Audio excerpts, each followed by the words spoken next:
Hey guys, welcome back to my channel. Welcome back to Real Talk Bougie. Guys, we're going to go ahead and get into the case between Stefon Diggs and his chef, okay?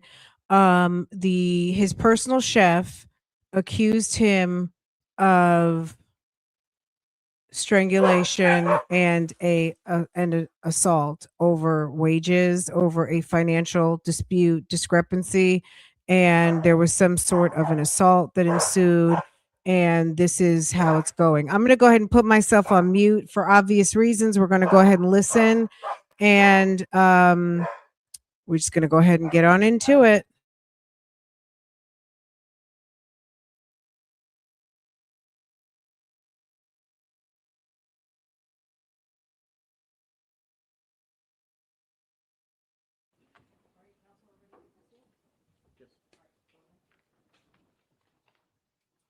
They're getting ready to start off with opening statements.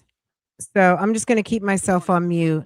My name is Drew Virtue. I introduced myself earlier when we had a larger group, but now that it's a smaller group, I just wanted to reintroduce myself again. To give you some room to stand on here of parties and what they're doing. My name is Drew Virtue. I'm the prosecutor, meaning I'm going to be presenting evidence supporting the defendant's guilt.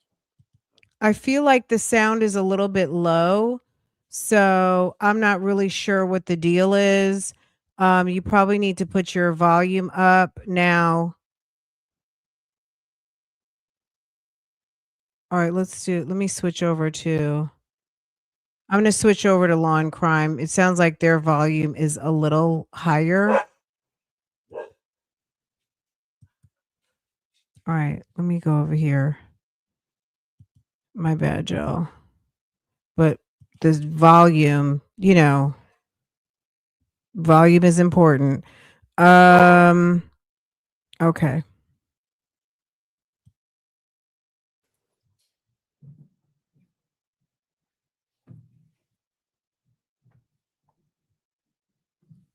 May be seated. All right, counsel are ready to proceed? Yes. All right, go ahead.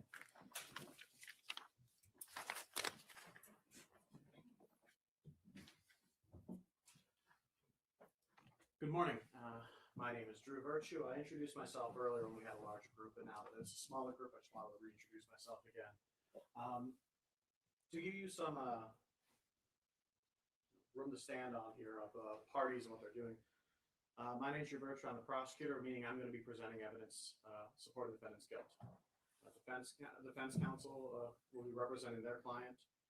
We'll have the clerk here, whose job it is to create a complete record of this case, both for the recording as well as writing things down when need be. The court officers who are of and about are here to make sure that we're safe, as well as help people kind of figure out where they need to go. The judge's job is to, kind of clunky term from law school, be the master of the law. And that leaves you guys, which equally clunky term for the jury is the master of the facts. It's the idea that it's your job, it's your exclusive job, your special job to determine the facts at stake that we're talking about, what actually happened. And this is concerning about what happened on December 2nd of 2025. Now, you're going to have an opportunity to hear from some witnesses. You're going to have an opportunity to hear from Miss Mila Adams. She'll tell you about her career as a private chef. She'll tell you how she came to know the defendant, about how she came to be working as a chef for him. She'll tell you about her experience working for Mr. Diggs. I expect she'll tell you about a disagreement she had with some members of his staff. And then I expect that she'll tell you about what happened on December 2nd. And I remind you, it's your job here today to determine what happened on December 2nd. I expect Ms. Mila Adams, when she takes that stand, she'll tell you how she was texting with the defendant, her boss, Mr. Diggs. That on that text, they started arguing, they started name calling. I expect she'll tell you how she was in her bedroom at his house, how he entered her bedroom, walked up to her, and slapped her. I expect she's going to tell you how he put her in a headlock, the difficulty she had breathing, that he threw her on the bed, and then he left. I expect she's going to tell you then how that affected her, what she did after her, how she continued working for him afterwards, how she had a dispute with him over a payment, how his staff told her that she needed to sign a non-disclosure agreement to get paid. I expect she'll tell you that it wasn't until after this incident in December 2nd that anyone talked to her about a non-disclosure agreement. I expect for her to tell you how she eventually left that job as a chef, Mr. Diggs, and how she eventually reported what happened to her to the police. You also have an opportunity to hear from an officer from the Dedham Police, one Kenneth Ellis. He'll tell you about his training that he undertook in order to become an officer and how on December the 16th, Ms. Mila Adams came to the Dedham Police Station to talk to the police.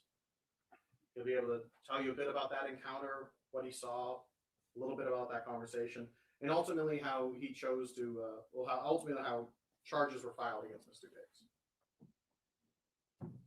Now, in this case, Mr. Diggs has no obligation to call any witnesses. He may choose not to call any witnesses, and you cannot hold that against him. But in the event that he does call witnesses, I ask that you give his witnesses the same care, the same attention, and the same scrutiny that you give to the Commonwealth's witnesses. It's part of your job as jurors, as the master of the facts, to listen to every witness, to pay attention and to assess their credibility. In doing so, I ask that you keep two things in mind. One, what the witness had an opportunity to see or not to see. Whether the witness had an actual opportunity to witness the crime or just saw things in and around it. And two, what sort of financial relationship each witness had to Mr. Diggs. I imagine the defense may argue that Ms. Adams' financial dispute with Mr. Diggs is an important part of this case, and I'd say it is an important part of this case. But just in the same way that her financial relationship to Mr. Diggs is important, so is all the witnesses' financial relationship to Mr. Diggs. Now, at the conclusion of evidence, I'll have an opportunity to come back to you again. During that time, closing arguments, I'll ask you to come to a decision based on the evidence you heard. But right now, what I'm asking you is to not come to any decisions. Right now, your main job is to listen. It's to pay attention, to give every bit of evidence the attention and the scrutiny it deserves. And when I say every bit of evidence, I do mean every bit of evidence, because in cases like this, every bit of evidence is important. Thank you. Counsel, do you care to open? Thank you, Your Honor. Good afternoon, again, ladies and gentlemen. The assault the Commonwealth just described in their opening statement in only a few sentences. It never happened. Did not happen. There was no strangulation. There was no assault. There was no incident on December 2nd or any other day. There were 6 people in Mr. Diggs' home on December 2nd, and not one heard or saw anything out of the ordinary. The Commonwealth has no physical evidence. There are no medical records. There are no photos or videos showing any injuries. There are videos showing no injuries at all. Pay attention to where those came from. On December 16th, as the Commonwealth just said, Ms. Adams went to the police, and you will learn that after that, on the very day the complaint issued in this case, December 29th, demands for money from Mr. Diggs began coming from Ms. Adams' agents. Starting the end of December on the 29th with over $19,000, and then most recent being a sum for quite a bit more. My name, again, is Andrew Kettlewell, and with my partner, Ms. Silva, we represent Stefon Diggs, who I'm actually going to ask to stand up for a moment. Mr. Diggs is a 33-year-old professional football player and businessman. He played for the New England Patriots last year. He's from Maryland. He's joined here with his mother. Thank you. You're going to learn, ladies and gentlemen, that December 2nd, 2025 was a day like any other for Stefon Diggs. He was in a good mood. The Patriots had played the night before. They won. He played well. He was going to head into work on December 2nd, just like any other day after a game, for treatment, film review, team meetings. And that night, on December 2nd, 2025, he and his closest friends were scheduled to fly to Miami, Florida. That was for the 1 week off he had during the season, the 1 week of vacation. It's called a bye week. During that day, after he went to work, friends began arriving at his house, folks who were also joining him on the trip to Miami. There were other people in his house. One of those people who I expect you're going to hear from is his assistant, Janelle Salas. You'll hear people refer to her as Sonny. You're going to hear from Miss Salas that for the entire afternoon, she was in Mr. Diggs' home in Dedham on Schoolmaster Street, sitting in the kind of main area, living room, kitchen area, watching people come and go. And she was getting things ready for the trip that night. Miss Adams, you're going to hear, was also in that house. She lived and worked in that house as Mr. Diggs' chef for the regular season. And that was from July 2025 to December 2025. That morning, Miss Adams was not happy. Instead, she was quietly seething about being left off that trip to Miami. I mentioned they were going to Miami that night and that Mr. Diggs is a businessman. In Miami, you're going to hear that there was an art show where a furniture line he collaborated with a person on was being displayed. But also in Miami, you're going to hear that Mr. Diggs had a birthday party. He had just turned 33, and that there was a week's worth of fun. And Miss Adams initially was expected to be on the trip, but she had been left off. She'd been left off because she'd spent the previous several days feuding with that business partner from the furniture line who was in Miami. And that person's name is Lindsay. I'm going to get back to that in one moment. Why was Miss Adams so frustrated that morning? Why was she so upset about Mr. Diggs taking Miss Lindsay's side in a feud over hers? It's because Miss Adams wasn't just a chef. She had known Mr. Diggs for years previous to ever working for him. They had been friends, and at times they'd been friends with benefits. That relationship had led to Miss Adams getting the job to cook for Mr. Diggs. She got to live in the house. She went to games. She sat with the owners of an NFL team, went to parties. She was paid $2,000 a week in reimbursement for what she claimed she spent on groceries. And she had plenty of opportunity to talk to Mr. Diggs about trying to get him to invest in her to open her dream restaurant. As that season wore on, her place in Mr. Diggs' circle began to slip. And things came to a head in late November when that issue that I just mentioned, the feud between her and this person named Lindsay, popped up. That feud, it's about an anonymous blog post that was posted on the internet. Lindsay said that Miss Adams posted it. Miss Adams said Lindsay was the problem. The blog, the drama, all of that, it's not important in this case. What is important is that by December 2nd, 2025, Miss Adams was furious. She was upset about being left off the trip. She was upset about Mr. Diggs taking Lindsay's side over her in that argument. And so while he was at work, she was at the house. And you will see the text messages, I expect, that she sent to him that morning. You'll see her frustration boiled over. A quick word about those text messages. I expect you're going to see most, if not all, of these messages. And there's some language in there that is not typically courtroom appropriate. There's cursing, there's slang. The one thing I ask of you is that you don't let the way that the messages, the two parties in the messages communicated with one another, interfere with your ability to understand the content and to understand their importance. Because you're going to see what that exchange was about. You're going to see it was about this dispute, about Miss Adams being left off the Miami trip and about Mr. Diggs picking somebody else's side over her. And you're going to hear why that's important. Because as I said, Miss Adams went to the Dedham Police Department on December 16th. And she made her report. And she told them the argument on December 2nd was about money. She told them that's what the fight was about over text and in real life. And that's how things got out of hand. She didn't mention Miami. Listen to what else she didn't mention. And 2 days later, she sent the Dedham Police Department a screenshot of the text messages she said, and you just heard the Commonwealth say, led into that fight. Led over the phone to Mr. Diggs coming into her room and committing this offense. And you're going to see those messages that she sent to the Dedham police. And I expect that what the evidence is going to show you after you've seen those, after you've seen all the messages that she did not show to the Dedham police, the evidence is going to show you that she curated the messages. She omitted some, she removed other messages before she sent them to the Dedham police to fit her narrative. By the way, on December 2nd, she indicated to the police as well that she had not been paid for November. You're going to hear a little bit about her payment and about her paperwork. We'll get to that in one moment.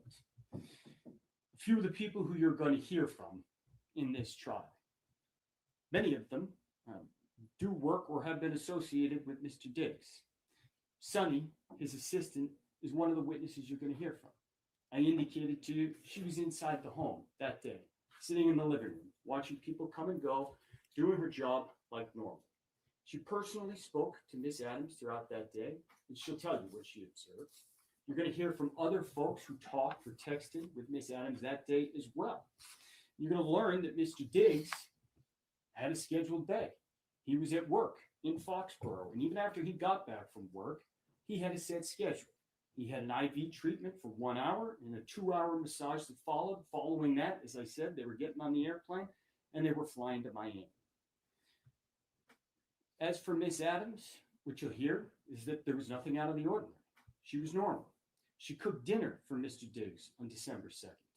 She chatted on the phone and spent the afternoon and early evening in the house. And that night, she flew to New York City to spend her week off with friends.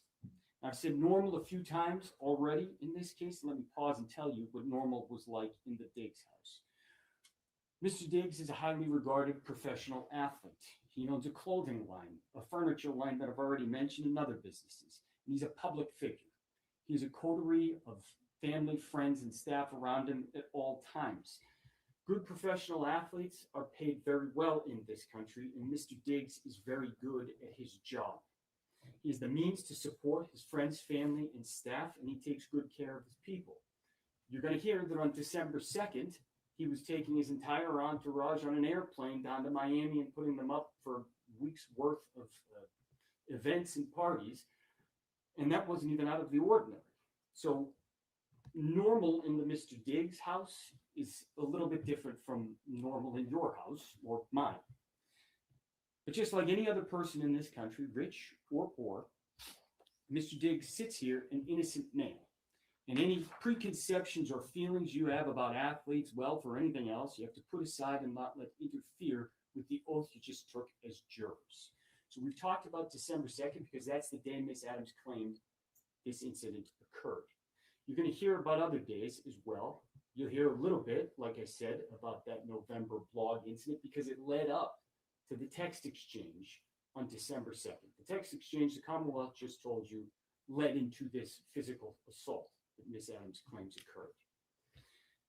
You also heard a moment ago that she flew to New York City that night. And I expect that you're going to hear from the people she stayed with in New York City. Their names are Shai Charles and Natalia Moses. They're both hairstylists who live in New York City, and you're going to see videos from Miss Adams's trip to New York City. Videos recorded only hours after she had landed, hours after this alleged incident had occurred. Videos from later that week, the next day, and a few days after that. And when you hear about those videos, ask yourself, what am I seeing? Where did the information come from? And what can it tell me? Ask yourself whether what is depicted on those videos is consistent with the Commonwealth's theory that Miss Adams was brutally assaulted by a professional athlete in her bedroom on December 2nd. Ask yourself, what would you expect to see from what the Commonwealth just described in a person's demeanor and physically on their body? There's an old axiom that the simplest answer that accounts for all the facts, that is the true answer. See if the Commonwealth theory accounts for all of the evidence that you're going to get to see over the next day and a half. One other thing that you are going to hear, the Commonwealth mentioned it briefly for a moment there, was that Miss Adams returned to the house in Dedham. You're going to learn that happened on December 9th, 1 week after she went to New York City. One thing you will learn about that return is that on December 16th, she told the police that she was only going there to pack her things. The evidence will show you that that was not true. She actually went back to work just like nothing had happened. Pay very close attention to the details surrounding her return on December 9th.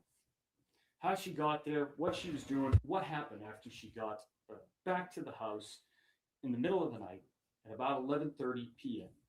and walked in unaccompanied. Listen for those details about what she did then and what happened after, and ask yourself whether it tends to corroborate the story the Commonwealth just told you, that she was violently assaulted and strangled on December 2nd, or whether it instead suggests that nothing happened on December 2nd. As I said, after Miss Adams got back to work on December 9th, she tried to pretend that things were fine. She tried to get back in Mr. Diggs' good graces to get him to forget about the text exchange back on December 2nd. But the damage, the argument they had on December 2nd was done, and she couldn't get back into his good graces. And even worse, she was now coming back and going to have to comply with the same rules that apply to everybody else. The Commonwealth already mentioned one of those. You're going to hear from Melissa Goddard, one of Mr. Diggs' bookkeepers who came up from Florida. She's going to tell you that she took over responsibility for Miss Adams's payment that fall, and that she found, because Miss Adams had had this previous relationship with Mr. Diggs, that she had never been onboarded as a normal contractor. She had never filled out any normal paperwork. And she told the assistant Sonny and Miss Adams that they needed to follow the normal procedures. Miss Adams needed to sign proper paperwork, including signing an NDA just like anybody else. And she needed to submit actual receipts for reimbursements, just like everybody else. And you're going to see that Miss Adams ignored those requests until she couldn't anymore. And that happened around December 13th. On December 13th, you're going to learn Miss Adams got an email about that paperwork, and she got upset. She got mad again, and there was another barrage of angry text messages to Mr. Diggs. And this time, she wound up getting herself fired for good. I expect that you're going to end up seeing those messages as well. Messages the police weren't told about, because the police weren't told she went back to work after December 9th. This time, some of those messages actually were about money, but also still the same Lindsay blog post issue of Mr. Diggs picking someone over her. The end of this exchange on December 13th was more specific than December 2nd. Mr. Diggs sent $2,000 via Apple Pay that Ms. Adams claimed she owed, and told her she did not need to worry about cooking for him anymore. She was out, and this time she knew there was no getting back in. And listen to what happened when you hear the evidence after that, after December 13th. 3 days later, as you've already heard, Miss Adams went to the police. She didn't tell them about December 13th, but she'd been fired. Instead, she told them a made-up story. She was furious, and she wanted Mr. Diggs to pay in every sense of that word. And what you will hear is that her demands for money, as I said, began on December 29th, the same day the criminal complaint issued in this case. You will also hear that as this case has gone on and public pressure has grown, that number has only gone up. And I will let her tell you what number she is now demanding from Mr. Diggs. Ladies and gentlemen, Mr. Diggs sits here an innocent man. That's the beauty of the American justice system. You heard a little bit about the way trial works. You heard that the burden is entirely on the Commonwealth to prove its case. Their burden, proof beyond a reasonable doubt, it's the highest burden in our system. And as Mr. Virtue mentioned, Mr. Diggs has no burden whatsoever. One thing Mr. Virtue and I agree on, be skeptical with every witness. And financial incentives certainly do play a role in this case. We will call witnesses. We do so to give you the fullest possible picture of what happened and what did not happen on December 2nd, to give you the clearest picture of the truth. But that does not mean that we have to prove a single thing. The Commonwealth bears the burden, and the burden never shifts.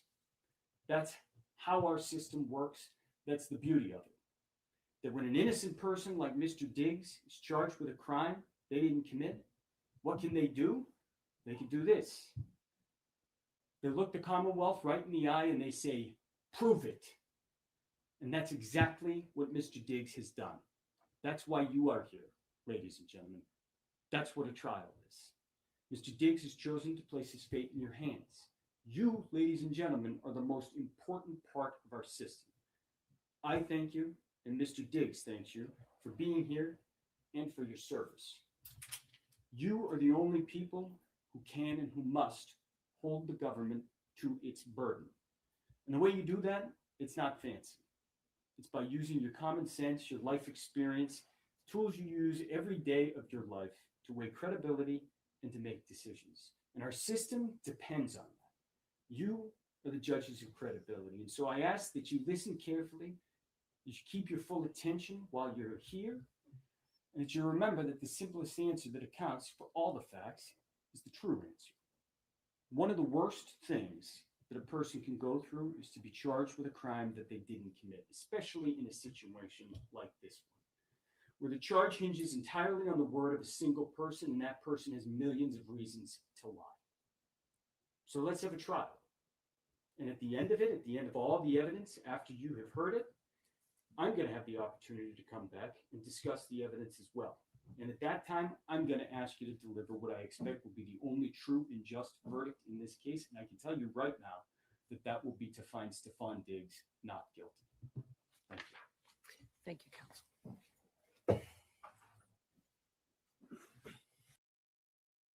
Okay, let's stop right there for a second, okay? Real quick. First of all, I had no idea. So when we read this, when we were first introduced to this case, we had no idea that Miss Ma'am and he were friends with benefits. I'm trying to understand where you deal with a professional football player and you guys, he never picks you, and you decide to choose to cook and have him and live in the mist while he is enjoying his life with other women, and you gonna sit there and ask him, do you want chicken or filet tonight? Like, what? Excuse me? I just cannot believe that this girl actually went to work for him as a chef, and you got to sit there when Cardi B comes to town and she knows that you now went from the bedroom to the kitchen. Hold on a second, y'all.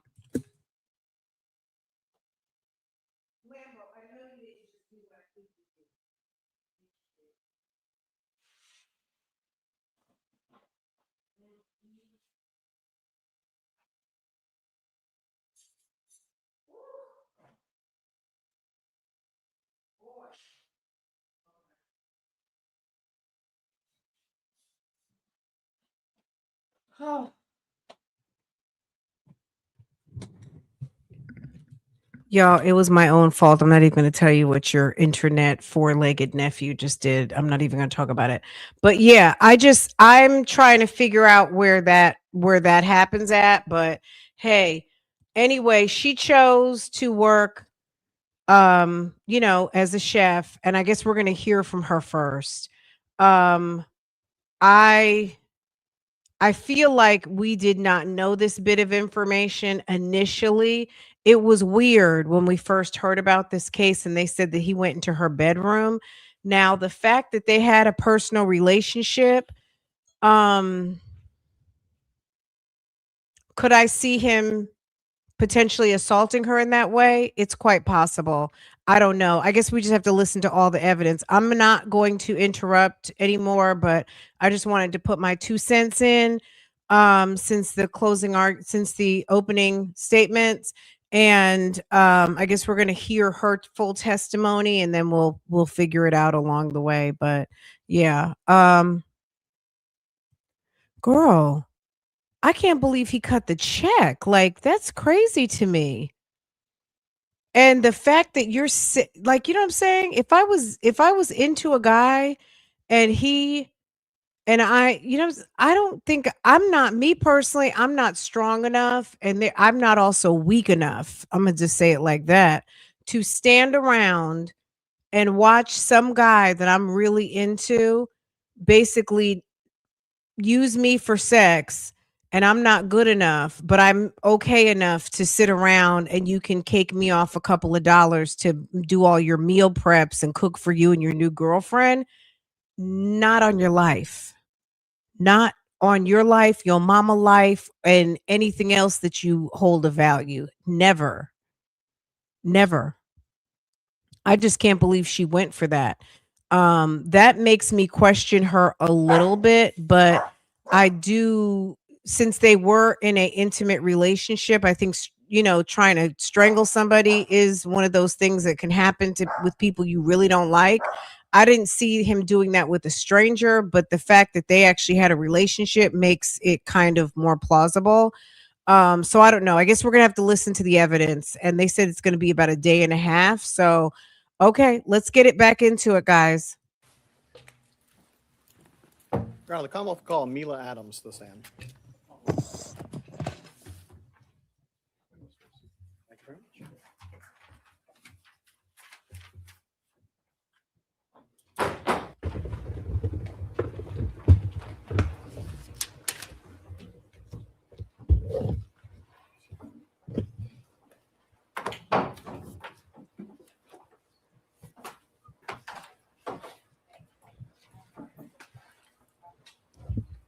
Thank you very much. Please raise your right hand. You solemnly swear the testimony you're about to give in this hearing shall be the truth, the whole truth, and nothing but the truth, so help you God. May I inquire? You may. Good afternoon. Good afternoon. Could you please state your name and spell your last name for the record? Jamila, Jamila, Adams, Adams. And do you normally go by Jamila or I go by Mila. Mila? Okay. And what do you do for a living? I am a professional chef. I have been working in the industry for 13 years. So you're a professional chef. Do you work in kitchens and? I work privately for athletes, prominent figures, and wealthy families. So you're a private. Is there a difference between a private chef and personal chef? Are those the same things, or? It's pretty much the same thing. And how long do you say you've been a private chef? 13 years. 13 years. And what sort of training did you take to become a chef? I went to school for clinical psychology, so I have a degree in psychology. But I followed my passion in cooking because I grew up in the South and we cook. So I did some training in France and also Italy. And kind of very generally, what does a private chef do? We provide daily meals for our I'm sorry. She might, and there's nothing wrong with this. She might want to be a wife. She's an attractive woman. She's well educated. She took cooking lessons in France.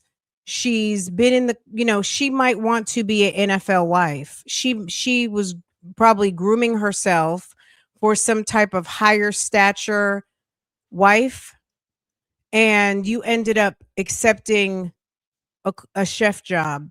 Okay. You think her and who look alike? Her and Cardi B? Wow, I'm in shock right now. Clients. So that would be breakfast, lunch, dinner, snacks. It's typically a live-in situation. So readily available to them, kind of like 24 hours a day. So I would say it's based on client's needs. So And each client would, whatever your health goals were or health issues were, I will help you get better. so you mentioned a little bit about what kind of clientele have you worked for? Athletes, entertainers, And without naming names, what kind of athletes or entertainers do you mean? singers, football players, basketball players, baseball players, And are these professionals? very professional. How much do you make in that job? It ranges depending on the needs they need from me. If it's a full-time live-in, it can range from anywhere $5,300 a week to $10,000. Turning your attention now to a Mr. Stefon Diggs. Do you know Mr. Stefon Diggs? Yes, And how do you know him?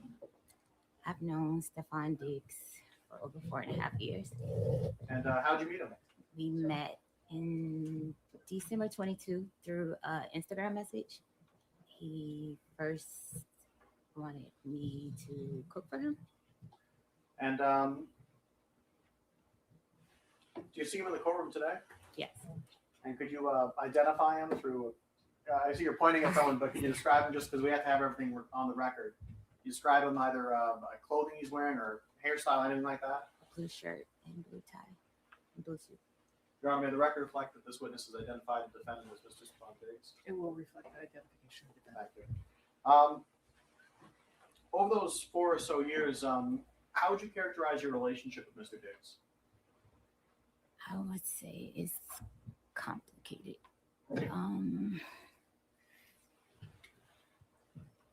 I'm going to say her body language comes off very immature, very unserious, and very I don't know. I don't want to say I don't believe her because I haven't heard enough of the story yet, but I'm a little confused at the lack of composure, her inability to sit still, and for her to sit there and talk like a grown woman who is basically sitting there testifying because someone wrapped their hands around your neck and tried to kill you. You know what I'm saying? It's giving, sis, are you okay? We had it started out as friends. We met. It started out as friends, became sexual, and we would meet up, hang out, and we decided I would come work for him like February of 2025. So you said February 2025, you and he talked about you working for him? Yes. And that's as a private chef? Yes. What were the sort of terms of your employment? Like were you going to be living with him? Yes. And how many meals or what was it like working for him?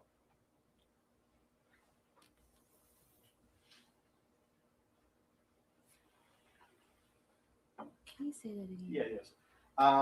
So as far as your employment goes, what were your duties working as a Mr. Diggs private chef?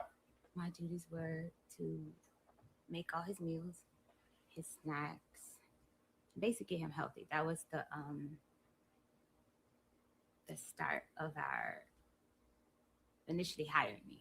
He was coming back. It was his comeback year. And I wanted to help him get healthy, to eat better too. So how does it, do you create a menu? Does he just tell you what he wants? Do you? I'm skilled with recovery. So I knew what it would take to get him, help him get healthy and stay healthy. To help him change his diet. So it was more so like diet change would be the focus, and just overall help. And would you cook just for him or for other people as well? Yes, I will cook for whoever was in the house. And I know you mentioned earlier your breakfast. Is that the sort of standard? Was it every day breakfast, lunch, dinner, and then? Yes, breakfast, lunch, dinner, snacks.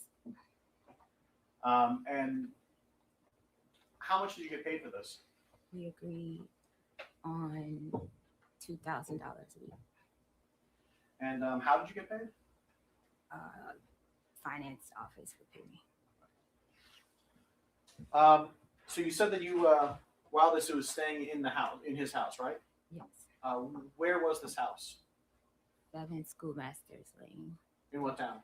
Dedham. And could you describe this house? What was it? It was a single family home? What was it? Was it an apartment? Was it? It was a single family home's house. And how many floors was it? Basement, middle floor, a landing, and then top floor. So 3 floors. And so, where was the kitchen? The kitchen was downstairs on the floor you come into the house on. So the first floor. And that's where you did your chefing, cooking, baking. I don't know. Yes, where I did my cooking. Yes. Yes, And where did you stay in that house? I stayed on top floor. And where was it in the house? It was up the landing, all the way to the back, and it was over the kitchen. And was this a single bedroom that you had? Was it a suite? What was it? A single bedroom with a full bathroom. With a full bathroom. Was the bathroom off of the bedroom? It's the bedroom, and then you walk back into the bathroom. So It was in my room. Okay, so the entrance to the bathroom wasn't in the hallway; it was in the bedroom. Yes. Okay. And where was Mr. Diggs? Where was his bedroom? Up the first landing. Okay, so you said that there was the floor you come in on, a landing, and then Mr. Diggs' room. Mr. Diggs was on the landing. Yes. How long were you there in that house? From July 2025, July 20th, 21st, can't remember the exact date right now, to December the 15th. And during that time, who was at the house with you? Mr. Diggs, his friends. Did he have other staff that lived there, or was it just? No, I was just living there. He had friends that basically lived there. Okay.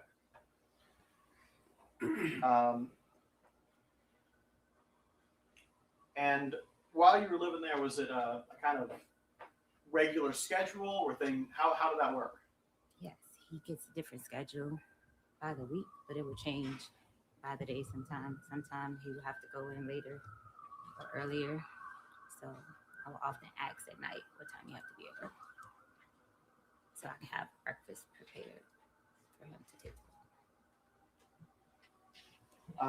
Turning your attention now to November. Around November, did any sort of friction occur between members of his staff? Yes. And what was that? Friction. Say that again. Did Friction it- to his friction. was there any sort of maybe I should say this. What, if anything, happened near the end of November? Yes.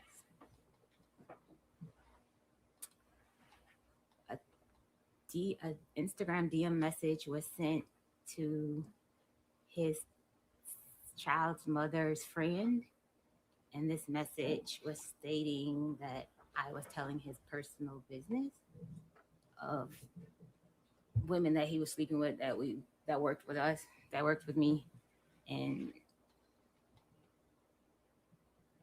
yeah. And so- as far as I can remember what that message said. And So how did this create friction within the people working for Mr. Diggs? I was confronted by Mr. Diggs if I said these things. But it had already been Mr. Diggs had a ongoing sexual relationship with Lindsay Bolin, and this person, she didn't like me, that fact that I was in the house. So you mentioned Lindsay Bolton. Who's that person? Lindsay Bolin, it works for Mr. Diggs. And how? What does she do? I can't quite answer that. I just know he provides housing, But taser. she's someone I who don't works know. for him. Yeah, she works for him. And so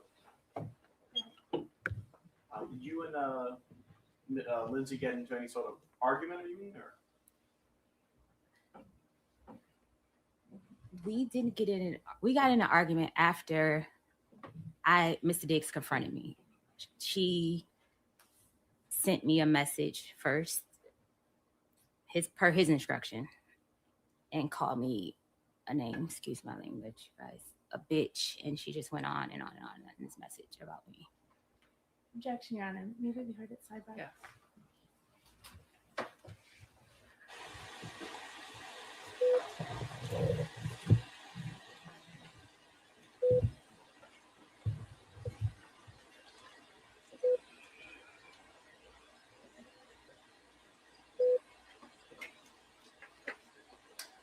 I'm not gonna lie. I would like to see this lady's Instagram because I'm trying to figure this out.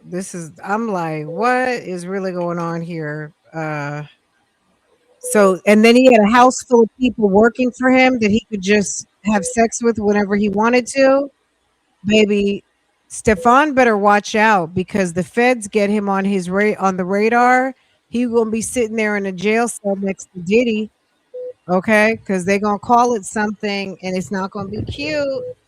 I'm just saying, you got all these women up in the house allegedly working for you, getting paychecks, and you're also At sleeping some with point, them. were members of Mr. Diggs' staff going to go down to a trip to Miami? The whole staff was supposed to go there. Yes. And you said the whole staff. I wasn't finished on that last question. That's fine, but I'm asking questions now. Okay. So at some point, members of his Woo, she said she wasn't finished answering the last question. Girl, he's moved on. He's the leader. But the prosecutor asks you what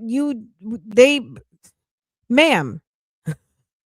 staff were supposed to go Blue. down to Miami, right? When you said the whole staff, how many people was this?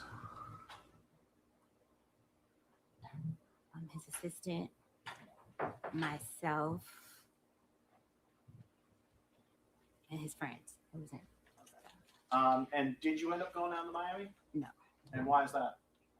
Mr. Diggs told me that I couldn't go because me and her had an issue from November 26th issue. You want to make proceed?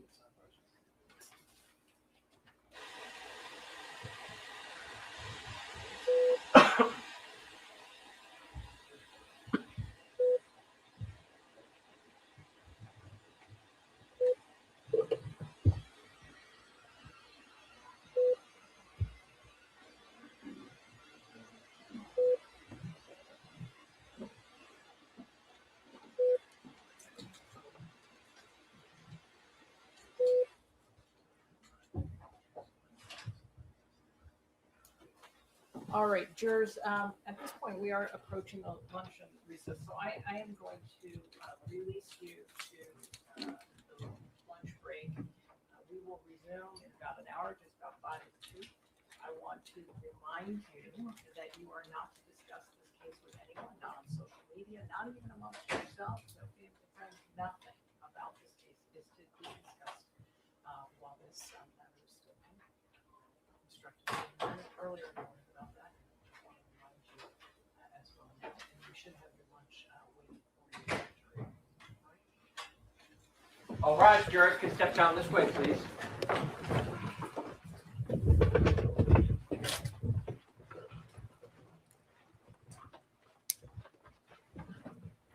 I mean, they didn't even have that much time. Okay, so then they go on a break.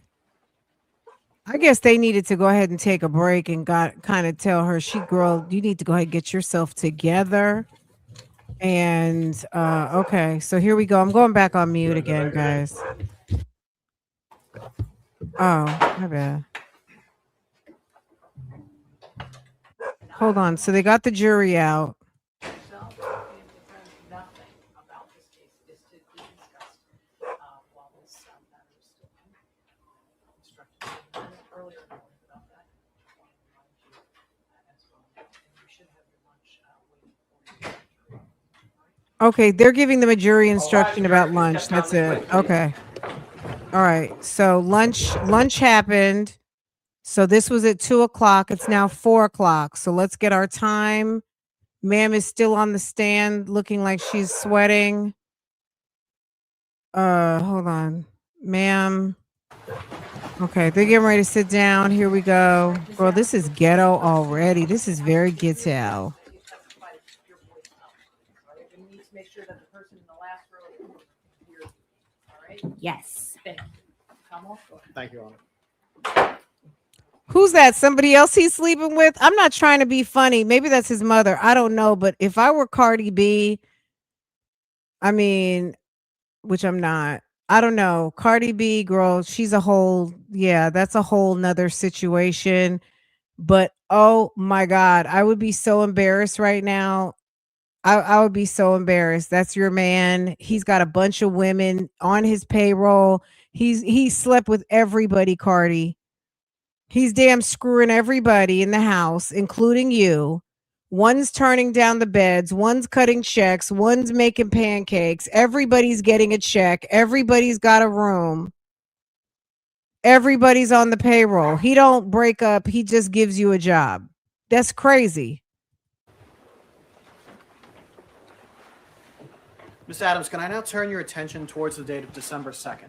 Yes. Were you still employed by Mr. Diggs at this time? Yes. And where were you on December 2nd? I was in the house. 7 schoolmasters. Gotcha. And that day, what were you doing that day? I woke up in the morning, prepared breakfast.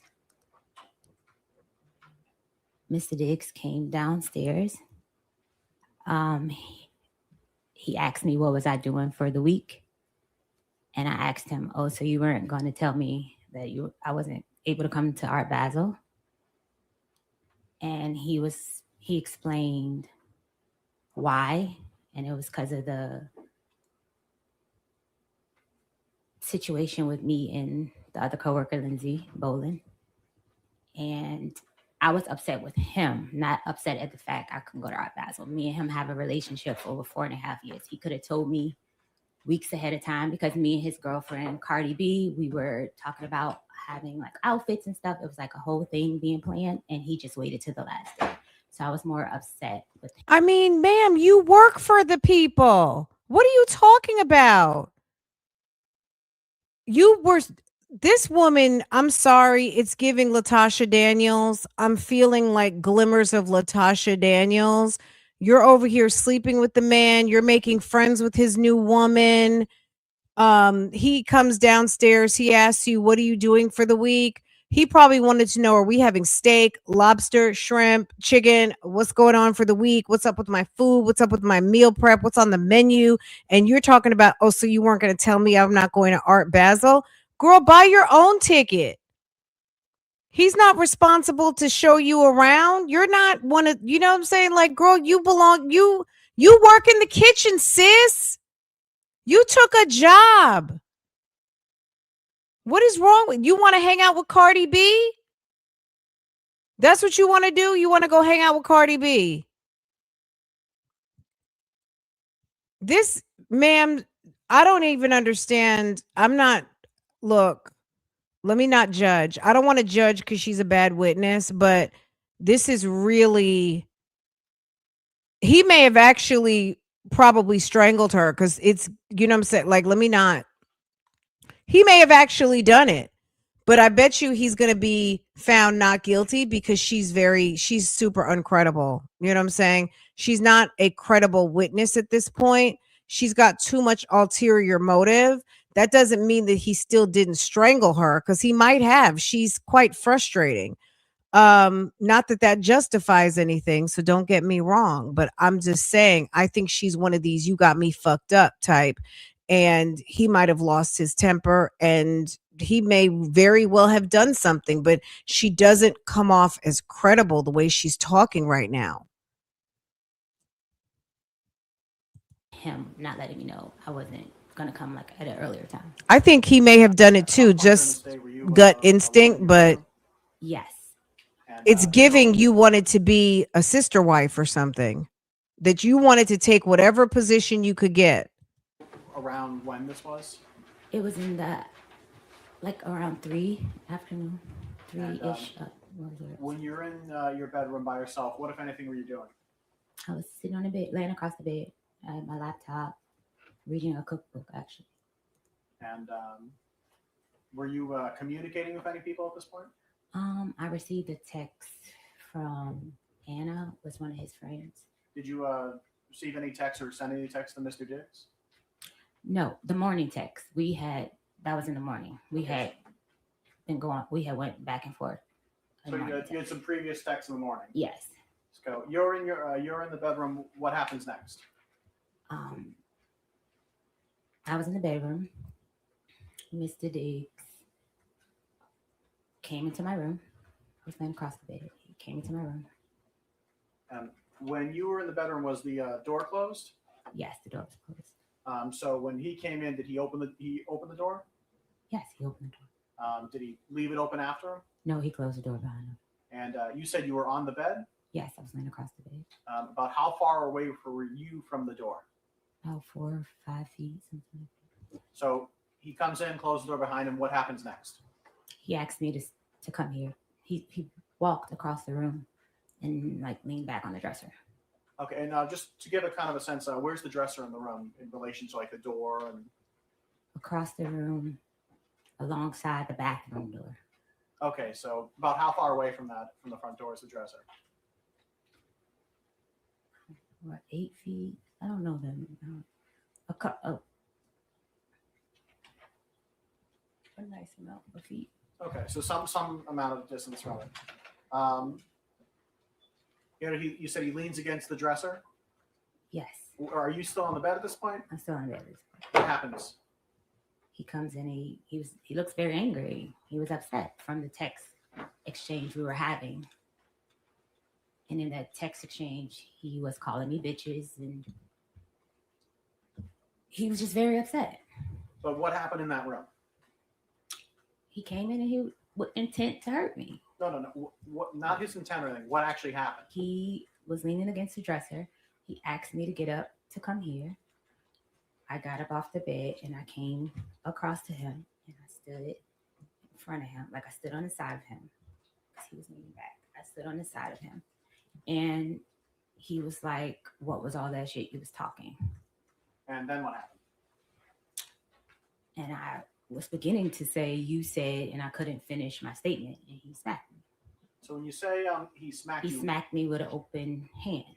Do you know which hand he used? Right hand, right side of my face. Do you know which part of your face got hit? The right side of my face. And I know you're putting your hand against your cheek. Is it your cheek that got It was struck? my cheek that got hit. About how far away from you were you from him when that happened? I was at the end of the dresser. And where was he?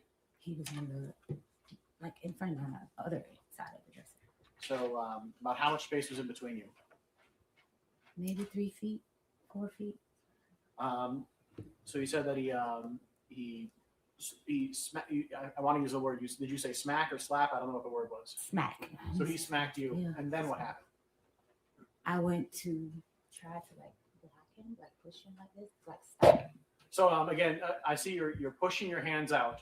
I pushed up. He's way taller than me. I pushed up for him. How tall are you? 4'11", 5 feet. And how tall is he? Do you know? 6 feet, 6'1". So you said you pushed out and you made a motion with your hands. So does that mean you pushed with your hands Yes, around what, like his stomach, his chest, his shoulders? up to block his hands. Okay. And then what happened? And then he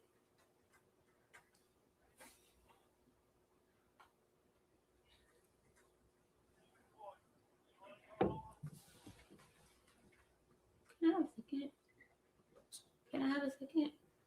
Yes, you can. She said she forget. She said I forget.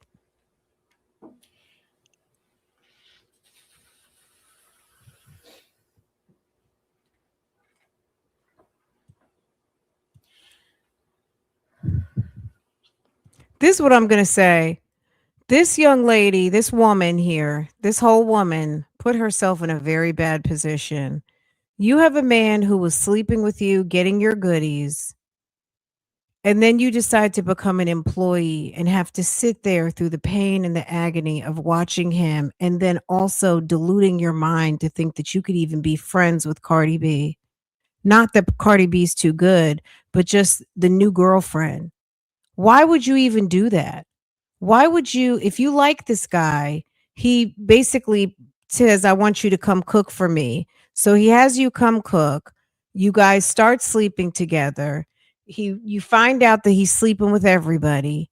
And then he actually puts a girlfriend in the house. And then you got to make her eggs and bacon and ask what the lady wants for dinner. And you got to entertain. You know what I'm saying? You're not his wife. You were hired as the help. You were giving up goodies to now making cake and Thanksgiving dinner. That's a lot. And then she was thinking I mean, it's weird. Isn't this weird? You was going to be flued out to Miami with Cardi B. Well, she was going to be flued out to Miami to sit in the house and cook for Mr. Stefon and Miss Belcalis. Okay? That's what she was getting ready to do.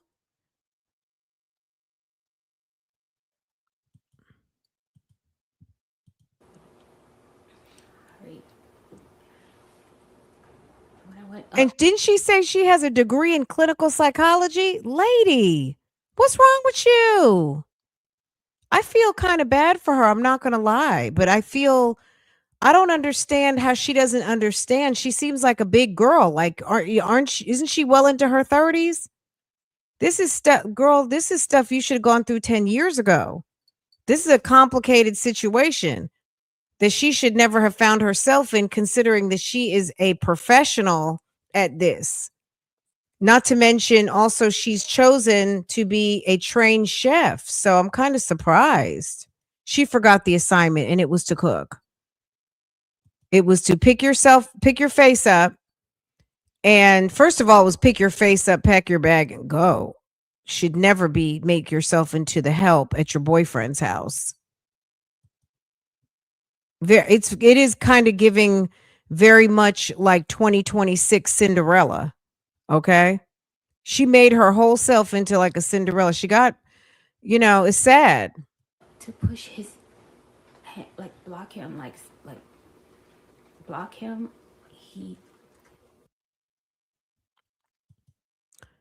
He probably came for her because he thought she was stupid. Took his arm and he like came around my neck with the grip of his elbow around my neck, and he began to choke me, pressure on my neck with his elbow. So you said you pushed against him, and then he put his arm around your neck. Yes. Do you know? Were you facing away from him? I was facing him. You were facing him. He put his arm around your neck. Yes, he like spun me around. He spun you around. Yeah, like I will have to show you more so than. It's called the I can chokehold. Describe it. Describe it as best you can. I was standing in front of him. When he slapped me, I went to like try to hit him back like this. And then it was like he tackled me. Like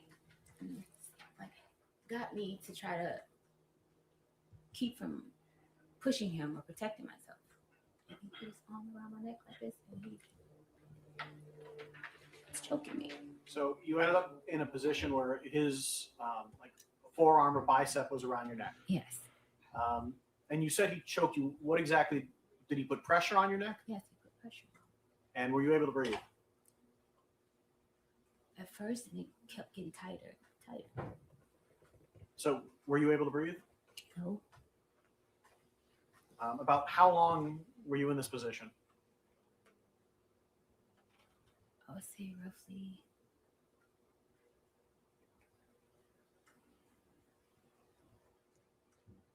I can't recall the amount of time. I just know it went from the edge where we were in front of the dresser to the side of the bed to him falling on top of me on the bed.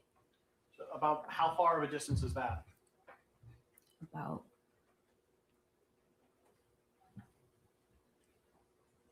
maybe 4 or 5 feet, something like that, 5, 6 feet. At some point, did he let you go?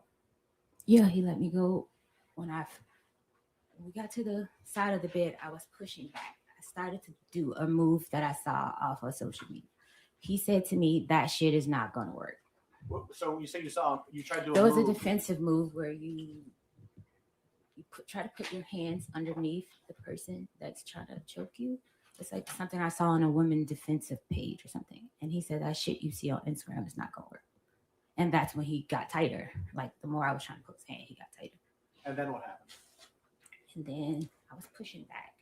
And then he like fell down on top of me on the bed because I was on the side of the bed. And it was like he was like letting me, like I guess he was about to let me go. But as he was getting up, he like pulled my hair. And he was like, "Yeah, I thought so." And then what happened?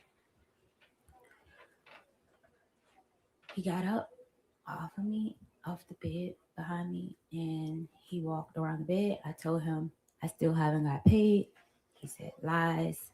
And he was like, "So what are you doing? So what are you doing for the week?" And I was like, "I'm staying here." He said, "I don't want anyone in my house.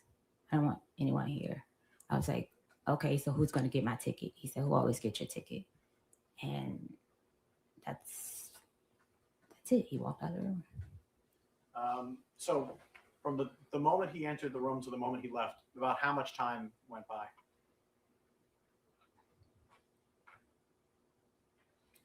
My last text to Anna was probably like 3:30 something. I text Sunny at 4:11, so it was between that time because I didn't have plans. I didn't have money to go anywhere to travel, so I know. I know, but just the question is about how long time. It was just in between that time. I can't say exact, but I know it's before 4:11. So is that 10 minutes, 20 minutes, 5 minutes? He was in the room probably maybe 10 minutes, 15. I'm sure. When he left the room, what happened next?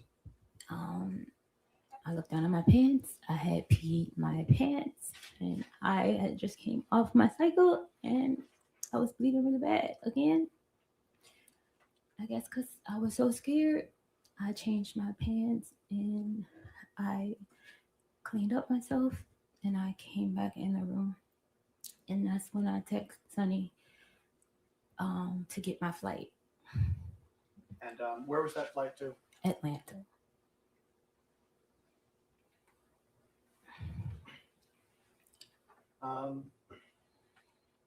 At some point, did you exit your? When you said you went to your bathroom, is that the bathroom that's connected to the bedroom, right? Yes. At some point, did you leave out your bedroom again?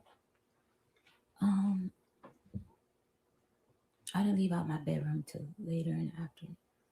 But so at some point later on, you did. Do you know about how long you stayed there? In my bedroom? A while, because I was trying to figure out what I was going to do. So at some point though, that later on that day, you exited out of the bedroom. Yes. And what did you do next? When I exited out of the bedroom, while I was in my bedroom, I was packing my clothes to leave. I called another coworker, I would call her, and I just asked her, like, what she was doing, and she was like, I told her I wasn't able to go to Art Basel, and that I was going home, and she was like, "Oh, you should come here," and I was like, "Yeah, you know what? I'll come there." When she said here, what does that mean? New York City. So I then proceeded to change my flight to go to New York. And when was that flight going to be? I just know I landed at 10:49. It was a later flight in the But it's that day. It's that day. Did you see Mr. Diggs anytime after that happened that day? Yes. And what was that like? He was getting a massage, and I was leaving out. By the time I saw him, I was handing over birthday gifts that I had got So when you said you're handing out birthday gifts, who were you handing out birthday gifts to him. This is a gift that you had already purchased, or Yes, I normally give him a birthday gift every year. when's his birthday? November 28th. Okay, so this was a little bit afterwards. Yeah. So at some point, did you leave this house? Yes. How did you leave to get to the airport? Car, a Uber. All right, and so an Uber came and picked you up and brought you to the airport. Yes. You went to New York. Was it New York City or New York State? New York City. Also New York State. Yeah. Hmm. And who did you meet up in New York City? I met up with Shy Charles, and she picked me up from the airport, and we went to pick up her friend Talia, and then we went to her ex-husband's house to pick up something or to do something she had to do. We were there. We ordered wings and watched a movie, watched some videos. And did you tell anyone here about what had happened to you? No, I didn't tell anyone there because they have their own interpersonal sexual relationship. So I wouldn't have never told her anything like that. How long did you stay in New York? I stayed in New York Tuesday to Tuesday, so 7 days a week. And did you come back to Massachusetts? Yes. And did you come back to working for Mr. Diggs? Yes.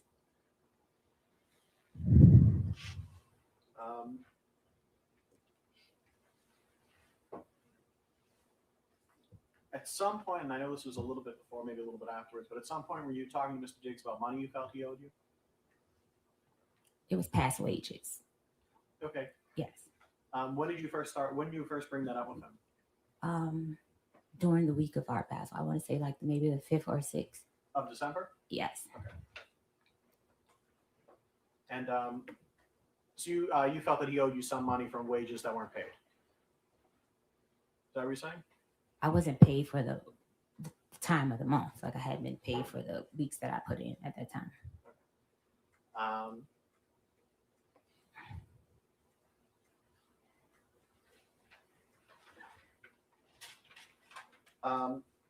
And who did you talk to Mr. Diggs directly, or did you talk to his finance people? Who did you talk to about this?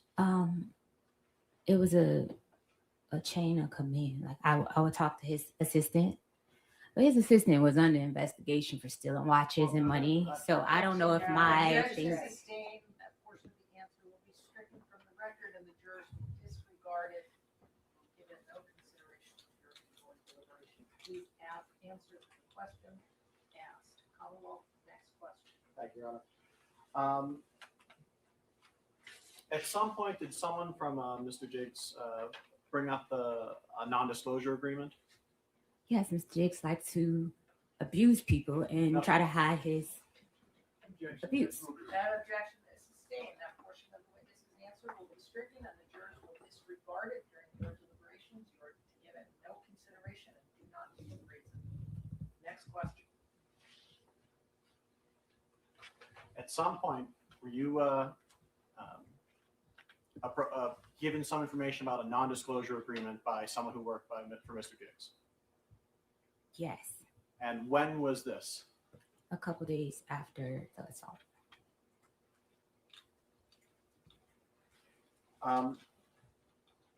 At some point, did you stop working for Mr. Diggs? At what? At some point, did you stop working for Mr. Diggs? I didn't stop working for Mr. Diggs until my last day in the house I would say it was the 16th. So yeah, some point. So December 16th, okay. At some point, did you report any of this to the Dedham police? Yes, And when was that? the Tuesday. Do you know the actual day or just that it was a Tuesday? I left on the 15th. I left his house on the 15th. I reported on that 16th. Okay, so and did you call the police? Did you go there in person? How did that happen? I went there in person. And what happened when you got there? I was begging for my pay with Mr. Diggs, begging for days, Objection, Your Honor. and he refused to pay me. Objection is sustained. That portion of the response will be stricken under your deliberation. Answer the question asked. Please raise the question again. At some point, you arrived to the Dedham police station. Yes, Did you speak to an officer? yes, I did. And did you tell the officer about what happened on December 2nd? I was very hesitant at first because of his fame and power. So yes, But I Objection, did. Your Honor. Move to strike. The objection is sustained. That comment by the witness will be stricken from the record, and the jurors are to disregard it and not consider it in their deliberation. At some point, did you tell the officer about what happened on December 2nd? yes, I did. And did at any point you provide to the Dedham police text messages? Yes,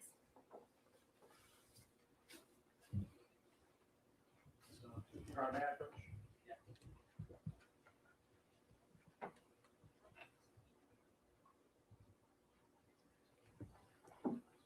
Your Honor, may I approach this witness?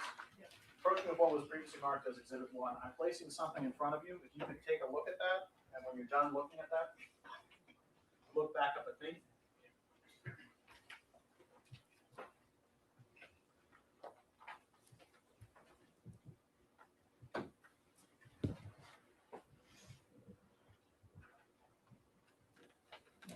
Do you recognize what that is? yes. What is that? It's a text message exchange between me and Mr. Diggs. And is this the text message exchange that you provided to the Dedham police? Yes,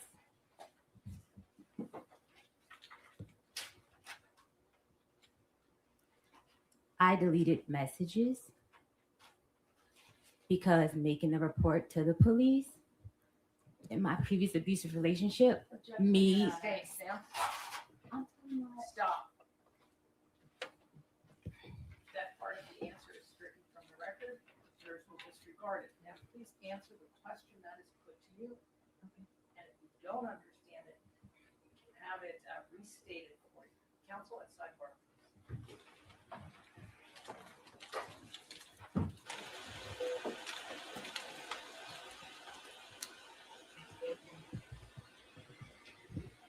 She's trying so hard to get her point across, and Stefon is sitting there contemplating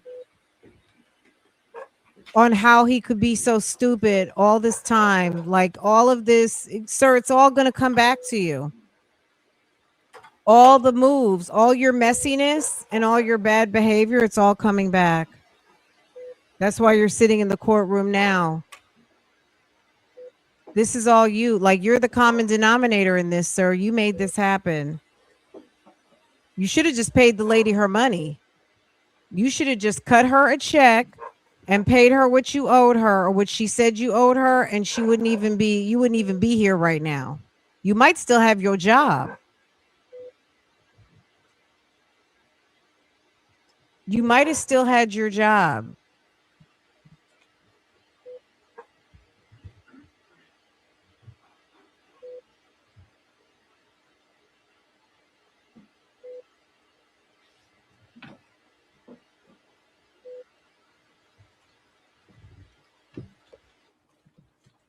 Your Honor, may I approach? What about the part where she was giving him a birthday gift? Didn't she give him a gift? Is that what you said? Who said that? Man chokes me.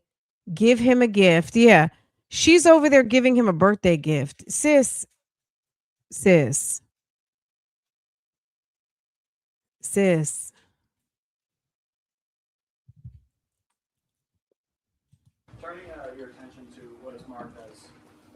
Exhibit 2. Do you recognize what this is? You can look through it. There's a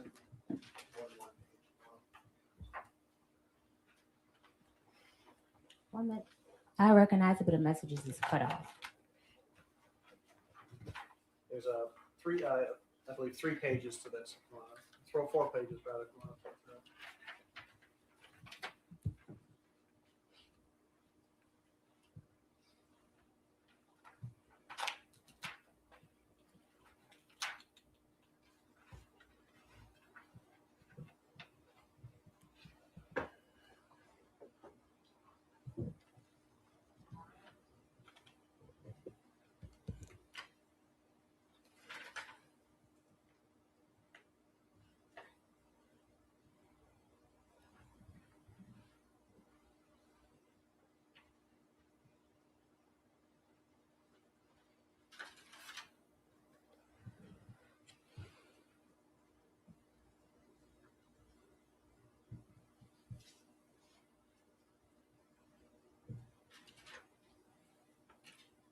Yes. Do you recognize this? What these is? Yes. And what is this? This was in a text exchange Between whom?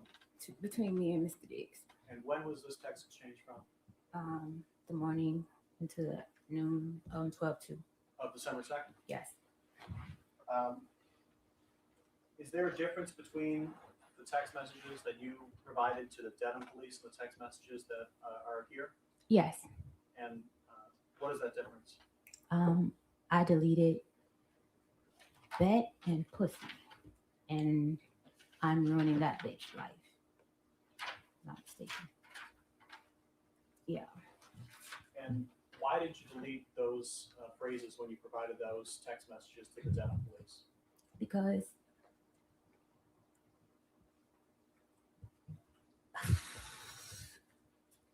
when I was abused in my previous relationship, when I would say things, The objection is sustained. he would.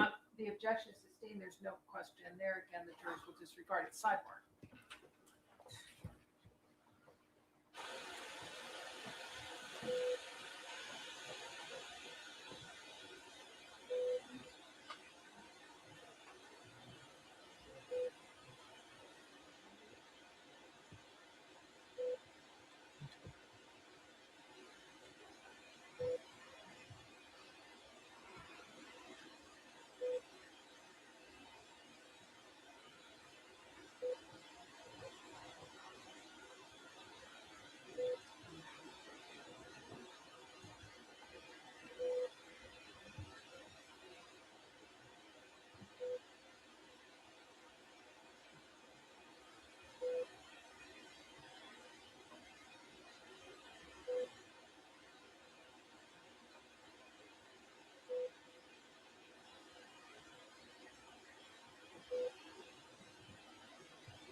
All rise. Jurors can step down this way, please. They getting ready to ask for a mistrial or something. I don't know. Okay, so they're getting ready to go on break.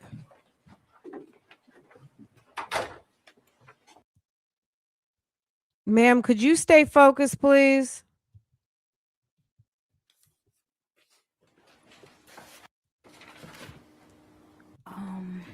Is there between? Yes, between me and Mr. Diggs. What are these? I'm reading all of them.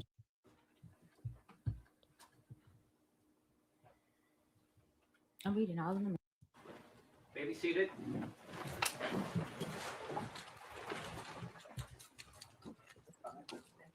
So the question was, why did you delete text messages when you provided them to the Dedham police? The fear of how I'll be perceived. Your Honor, may I approach? Yes. Approaching now with a main direct potential is marked as exhibit 3. You didn't want the police department to know you used the word pussy? Is that, or what were the words she deleted? How are you going to go to the police with doctored text messages? Ma'am, you giving them reasonable doubt. Okay? Because this isn't just a lawsuit here. This is a criminal. In case any of you guys did not know, this is the state of Massachusetts against Stefon Diggs. This could actually be something that could ruin his career. Not to say that that is above justice, because it's not. But how are you going to file charges against someone and you're going to doctor the messages because of how you think it's going to make you look, but you are filing criminal charges against someone? How does that look? So you were trying to, it's not a good look. It's not a good look.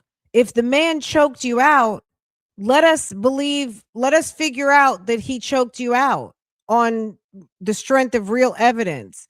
Don't bring the police some fugazi. I believe Stefon Diggs would do something silly. He seems like if he's going to have a whole harem of women up under one roof, he's got balls enough to do something like that. I think he's probably dumb enough to have everybody on a payroll too. But you trying to make it look extra good to make him look extra bad, that's not cute. That's not cute. You should be able to stand on your word as a woman that this is what happened to me and for people to believe you. If you've got to curate the evidence, that's not good. Do you mind looking through this? There's a number of pages. And when you're kind of look at it a little bit, you can look back at it.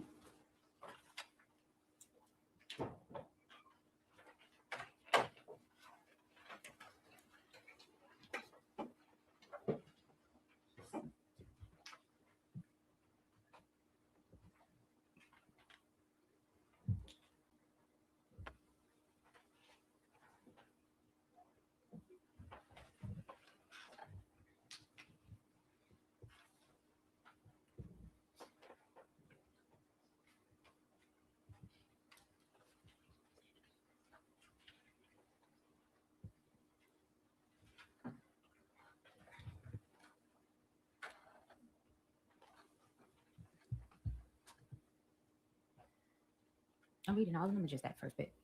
Have you read a few of those? Let me say, from what you've seen, do you recognize what these seem to be? Yes. What are these? Text messages about the, Do you know who the text messages are between? yes, between me and Mr. Diggs. And do you know when these text messages are from? 12-2. Yeah, 12-2. So were those text messages that were going on between you and me that morning of that day? Yes. And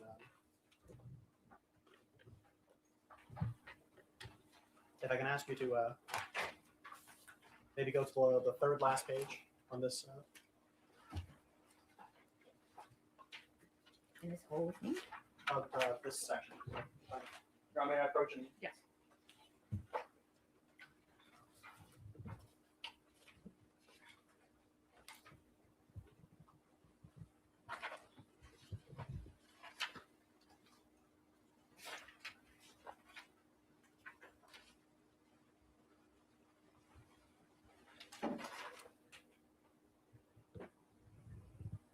Yes. So on the top page, there's a text that says pussy, right? Yes, And who sent that? I did. And how did Mr. Diggs respond? Show me I'm pussy. And how did you respond? Will do. And were those the last text messages sent before Mr. Diggs hit you? Yes. I'm not mistaken. Your Honor, may I approach once more? Yes. Bring your attention now to this marks. Exhibit 4. Can you look through a few of these?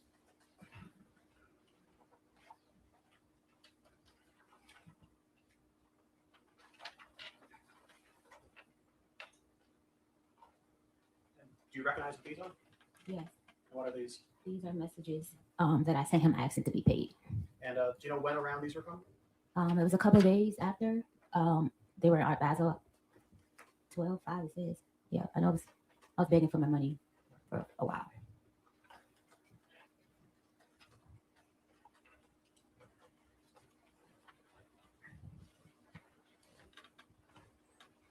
Just I think. Final question. He was in the room when he slapped you, when he threw the headlock. Was there anyone else in the room but you two? Just us two. And were there other people in the house? Yes, Do you know where they were in the house? downstairs. If I'm not mistaken.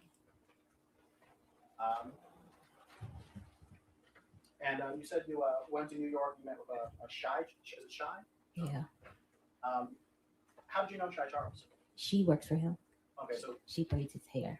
and so has she known you longer or him longer? Him longer. No further questions, John?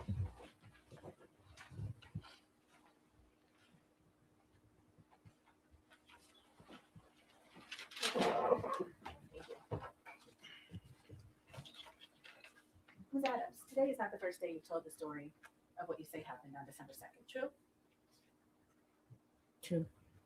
First time you told the story was on December 16th, right? Yes.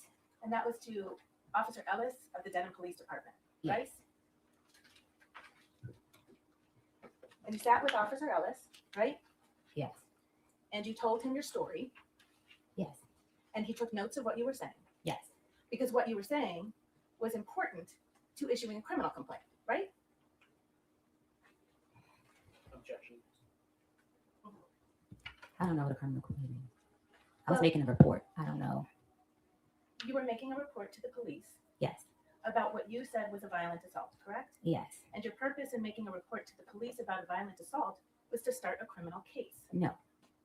I made a criminal report to have a report to document it. So documentation was important to you, right? Yes. The story that you just told to this jury under oath was very different from what you told to Officer Ellis. Do you agree with me? Yes.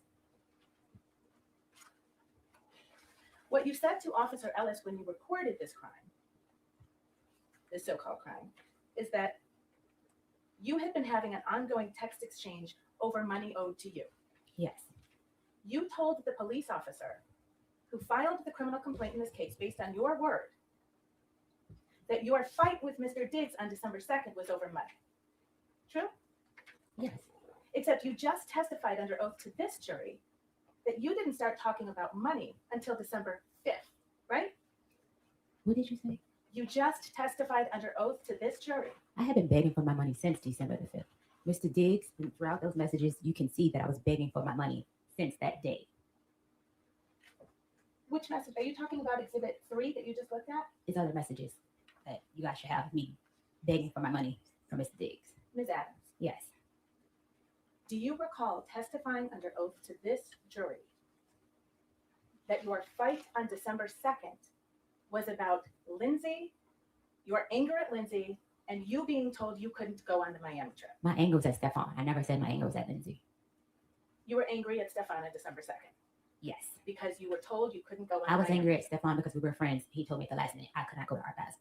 And yet when you walked into the police station on December 16th, you said you had been having an ongoing text exchange over money owed to you. Yes. Money owed to me after I asked Mr. Diggs on December the 2nd, when can I get paid? Your Honor, may I approach?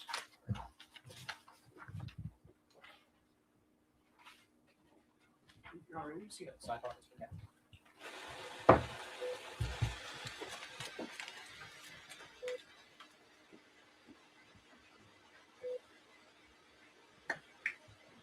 So they got her to say that it was.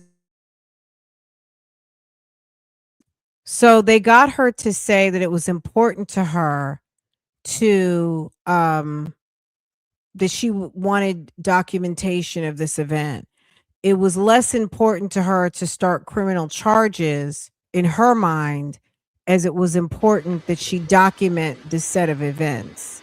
Why? Because you wanted to sue him. Stefon, if you're sitting there feeling stupid right now, you should be First of all, if you actually hemmed up this woman and put her in a chokehold, you're an ass and you deserve to be sitting there embarrassed and all of the things. But also, you stupid.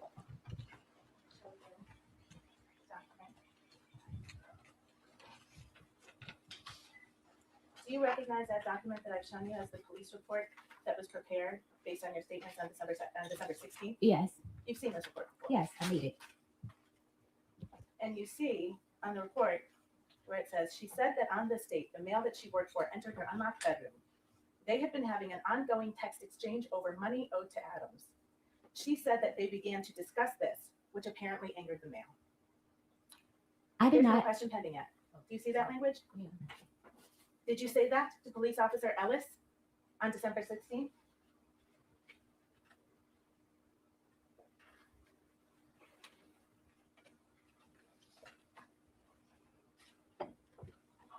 Yes, I see it. And that wasn't true, was it?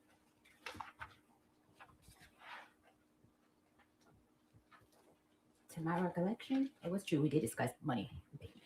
Ms. Adams, you just testified under oath about what happened on December 2nd. Okay, I also didn't put in the police report our sexual relationship because I was ashamed the police report got leaked. I didn't put a lot of things. The most important thing was the attack in the police report. Me reporting anything outside of why he got upset, I didn't feel the need to put it. I was scared of how it was received by the public. He's in a very public relationship with Cardi B. So I did not put a lot of things in the police report. My most important thing was him assaulting me and choking me.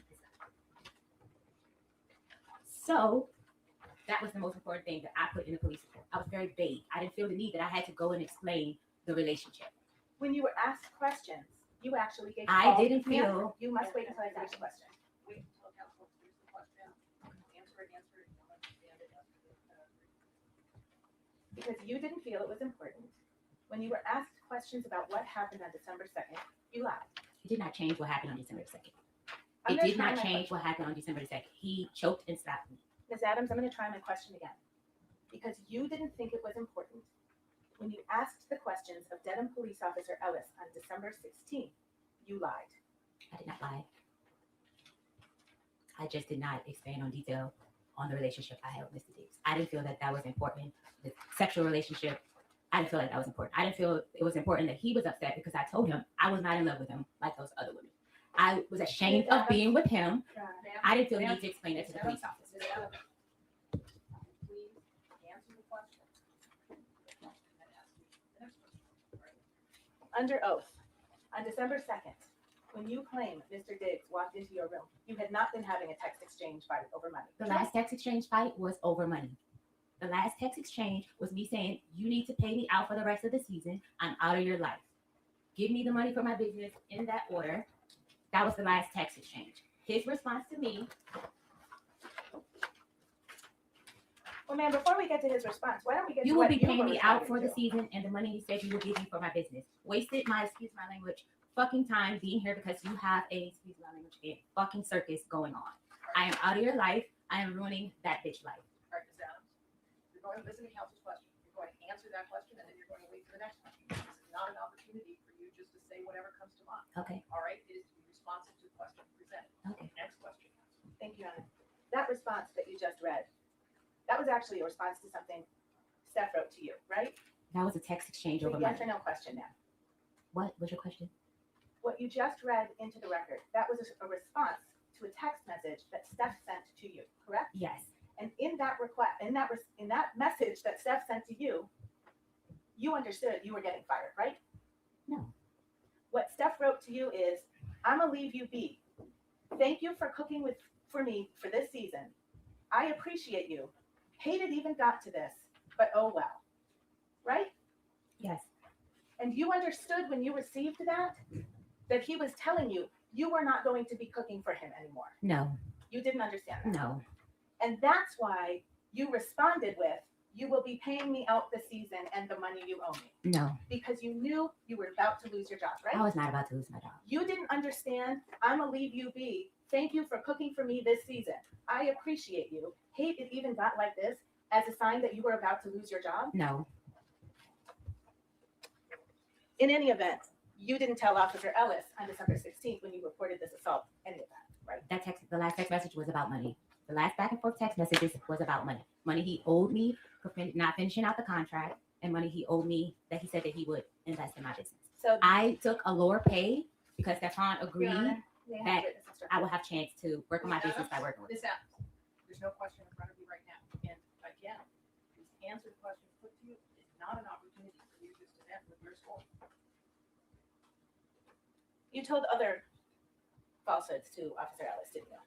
No, not to my knowledge. You told Officer Ellis that you had injuries from this alleged assault, right? I told him I had bruising, meaning redness, and soreness on my throat.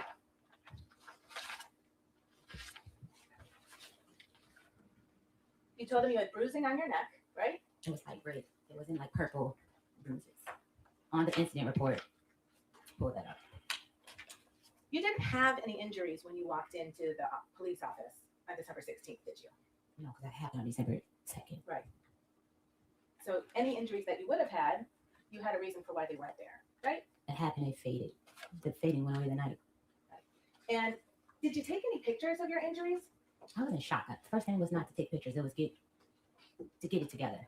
I thought you just testified under oath that you had just received a text message from a woman named Anna. That's Anna Kokolas, right? You're in the wrong timeline. You didn't just testify under You're on the oath. wrong ma'am? timeline. You didn't just testify under oath that you were sitting on your bed reading a cookbook, got a text message from Anna, and Mr. Diggs walked into your room? Mr. Diggs walked in minutes after I texted him. That's how I based the time on what time he walked in. Okay. So you had a phone in your hand when he walked in the room? My phone was on the bed. I was reading a book. I wasn't texting her in the moment of Mr. Diggs walking in the room. No. Okay. But you had a phone right there in your room? Yes. It's an iPhone? Yes. It's got a camera on it? Yes. You can take videos with it? Yes. And you do take videos with it? Yes. You take pictures with it? Yes. You take pictures of yourself with it? Yes. A lot? Not often. Not often. You have social media account for your business, don't you? Yes. You post things on your social media account? I'm not as active as I should be. You don't use your iPhone to take videos or pictures for that? I'm not a very active person on social media. I see. But you certainly had a phone in your room when you claim you were violently assaulted and injured, right? That has nothing to do or justify the reason I was attacked. It's a yes or no question then. Yes, I had a phone. You took no pictures of your face or your neck or That your has chest. nothing to do. I need to finish my question. Okay. You took no pictures of your face on December 2nd, did you? No. No pictures of your neck on December 2nd, right? No. No pictures of your chest on December 2nd. No. You said Mr. Diggs hit you across the face. Did you have any marks on your face? No. You understand Mr. Diggs is a professional football player, right? Yes. He's an elite athlete. I don't know. He's an athlete. You don't know that he's an elite athlete? I guess. Okay. You call him that. And you testified he slapped you across your face Yes. and you had no marks from it. I was red. It's red. I'm lighter complexion. Bruises, they get worse over time. Do you agree with me? It was redness. It wasn't bruises. Oh, hang on. There's an objection. Okay, go on the objection. That is overruled. You may answer the question. I had redness, Mark. Like, I'm light skinned. I turned red You also get bruises, don't you? if I hit something hard. Yeah.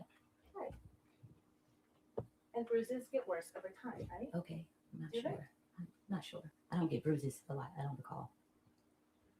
Do you recall telling Officer Ellis you were bruised on December 2nd? My idea of bruising is soreness, hurting. I was red. It was redness. My face was red and on my chest was red. I didn't turn purple or pink or anything like that. I didn't. It was redness.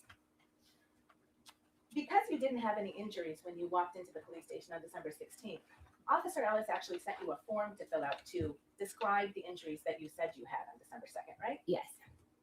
And you filled out that form, right? Yes. And you didn't do it on December 16th, did you? No. He actually emailed it to you, and you took 2 days, and then you emailed it back. True? Yes. Okay.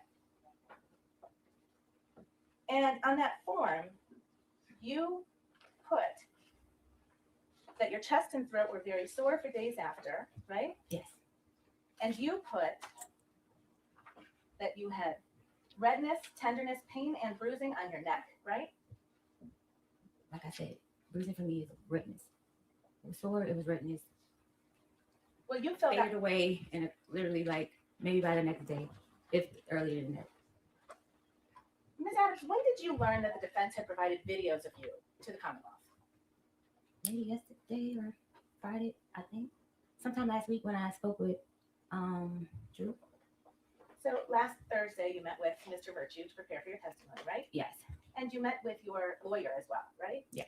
Your lawyer is representing you in an effort to get money from Mr. Diggs. True? My lawyer's representing me my workers' comp claim, the injuries that I received on the job that Mr. Diggs refused to pay for. That's what my lawyer's representing me for. Are you sure about that, ma'am? She is my workers. I got my lawyer from workers' comp. We'll come back to that. Let's stay with the form. You told Officer Ellis on December 18th, so now 16 days after you said you were assaulted, that you had redness, bruising, and soreness on your chest, right? I told him that I wrote that. Well, you wrote it in a form. You took your time and you chose I which checked answers marks. to give, Yes. right? Okay. And you told him your shoulders were red and very sore, right? Right. This whole area up here was sore. Across my chest, up here.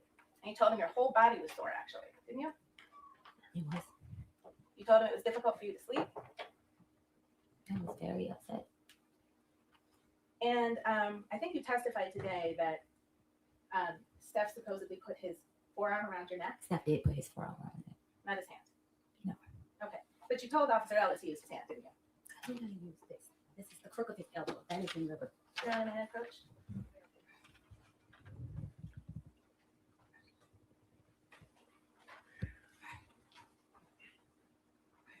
That's the form that you filled out over a course of 2 days and sent back to Officer Ellis, true? Yeah. And if you look right in under the heading method and or manner of strangulation suffocation, right in the maybe top third of that page. See that? Yeah. Question number 2. How was the victim strangled? Check all that apply. See that? Forearm, right hand.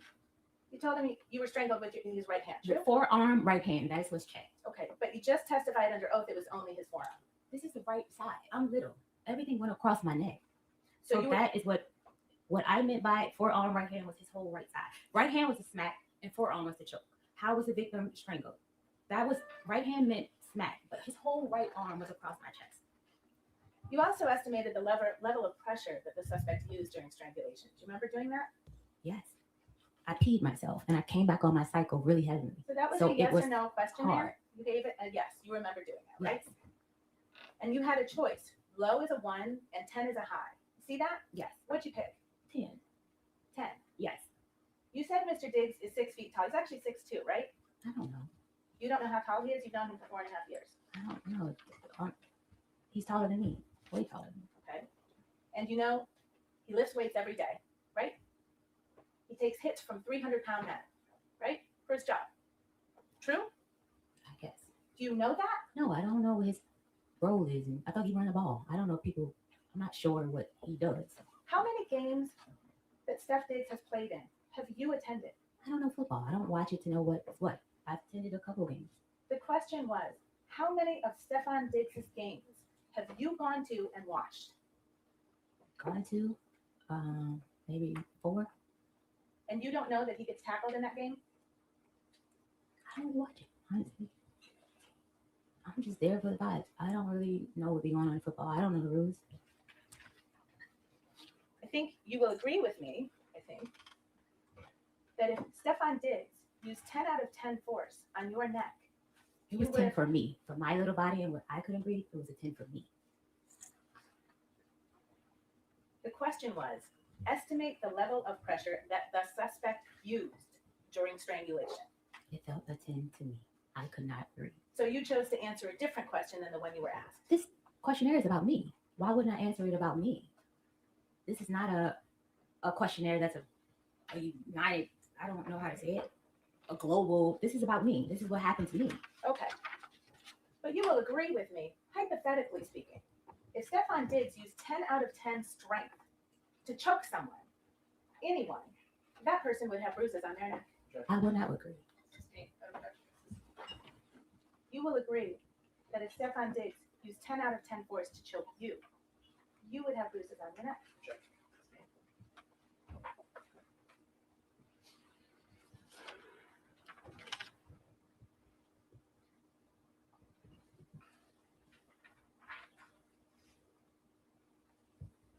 Now, you went to New York, you said, on the evening of December 2nd, true? True. And you stayed there until December 9th. Yes. You had your phone with you all week. Yes. You took messages, you sent text messages. Yes. We know that because that's when you started talking about your money, right? I did what? You I testified. asked for my money. I didn't talk about money. I asked for him to have finance sign off to pay me. My mistake. Thank you. We'll get to that money too. And you didn't think it was important to record your injuries or take photos. No, I was in shock. This is someone that I love that put his hands on me. That was not my first instinct, was to go and take a photo. Sure. And then December 3rd, you didn't take any pictures. No, And December it's a 4th, very you complicated relationship. No, I did not take photos. didn't take any videos. No. And you didn't go to the ER. No. You didn't go to a walk-in. He already had paid my medical bills. Why would I go get more medical bills? Objection, Your Honor, move to strike. You didn't seek any medical attention, right? Unpaid medical bills. Your Honor.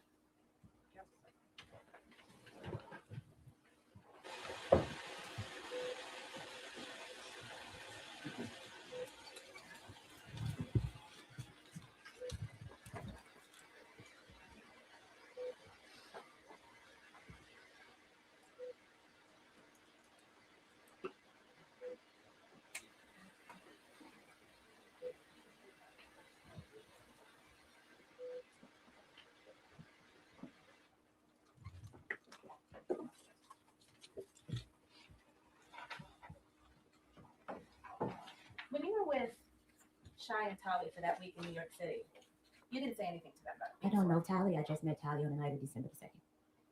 Okay. Shy Charles has her own personal Yeah. relationship with Yeah. Stefon. I need to be able to ask you questions. Okay, I and thought you I need was to be able to answering, answer. still answering the first question that you said. You didn't let me finish. Listen, we're gonna take it again, just a question at a time. This is an opportunity for a narrative, and so let her ask her question, all right, and then answer the question, and if there is, if you're feeling that you're not being allowed to communicate, take the question out. Okay, thank you. Thank you, Hannah. You didn't tell them anything about being assaulted. These are not people I trust to tell anything of that nature to. They're just people that you trust to spend a week with. These are people that I met through Stefon Diggs. I had no choice but to stay with them. I had no money. I thought you just testified you had a ticket to Atlanta, That Sonny brought. and then you changed on December 2nd, right? Yes. And then you changed your ticket to Atlanta to go to New York with Yes. Shy and Sunny. I'm sorry, with Shy and Tali, right? Yes. So you did have someplace else to I go. changed the ticket because I didn't have money for Ubers to get home in Atlanta. Shy was going to pick me up from the airport. Okay. I didn't have a place to stay in Atlanta. I given up my place to stay with Stefon Diggs. So I didn't have money for a hotel or Airbnb to go home to Atlanta. All right, Sam. Go to the next one. Thank you. You've traveled with Shy before, right? Yes. You went with her to Trinidad and Tobago. Yes. You're actually friends with her, aren't you? Associates, Right. co-workers. Well, you traveled to another country with Shy. It's levels to friends. It was a co-worker. I just met Shy in August. Did Steph go on that trip to Trinidad and Tobago? No. Okay. And that was in the fall of 2025. Yes. And then you went on another trip in the fall of 2025 to see Shy, right? No, I didn't go on another trip. I was told to leave the house, so I went to stay with Shy because I didn't have anywhere to stay. Okay. And Shy picked you up in her car, you said? Yes. And can you describe what the inside of her car looks like? It's a white car. I think it's burgundy or something like that. So the outside is white? Yes. And then the inside is burgundy. If most as I remember, I don't quite can't say exact. And Shy has a dash cam right in her car, doesn't she? Not that I'm aware of. You didn't see a dash cam in her car? No, I saw like, well, you see the speedometer and stuff like that. No, not down on the panel where people look when they're driving. Up on the top of her car. There's a bar on the top of her car with a dash cam on it, right? No, I didn't see that. You didn't see that? No. Did Shy ever tell you that she had a dash cam in her car? No. Okay. Did you know that you were being recorded on that dash cam on December 2nd? No. Did you know you were being recorded on December 3rd? No. You know now you were recorded, correct? Yes. And you've seen the videos that came from Shy's dash cam in her car, true? No. Oh, you haven't seen them yet? No. Your Honor, permission to publish Exhibit 5. I understand it's already in evidence.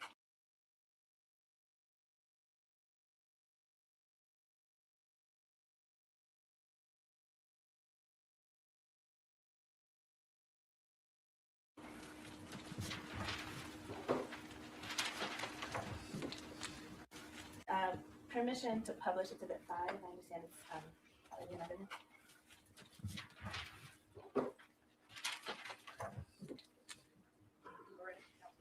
Sorry, maybe we can see if I can.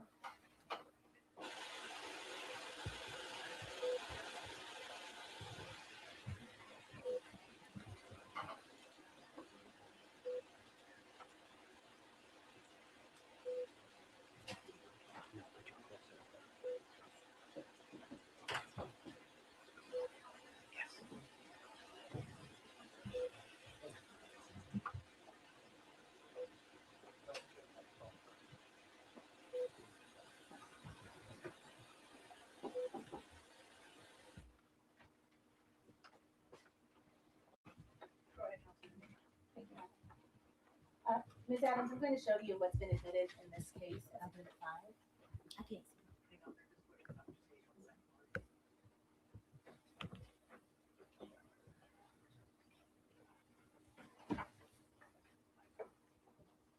And I believe you testified that you first became aware that there were videos of you last week. Yes.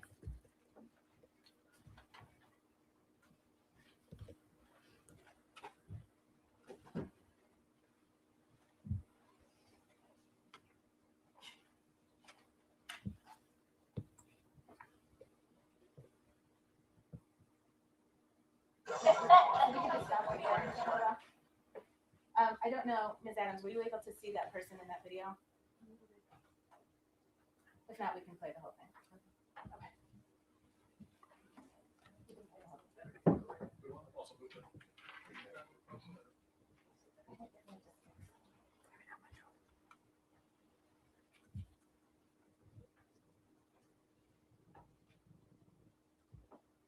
So while this is playing, Ms. Adams, do you recognize that person on the video as you? Yes.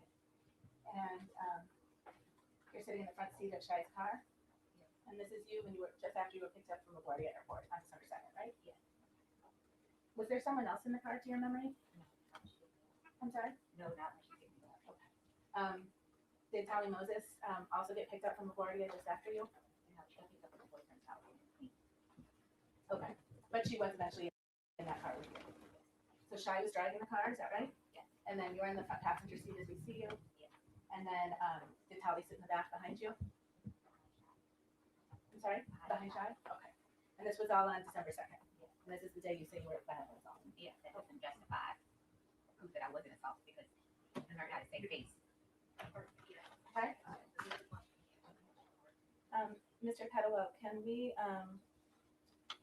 also show the next video? William saw sign Exhibit 5. Your Honor, just for clarification, there's Exhibit 5, I think it's just a number of videos in one exhibit.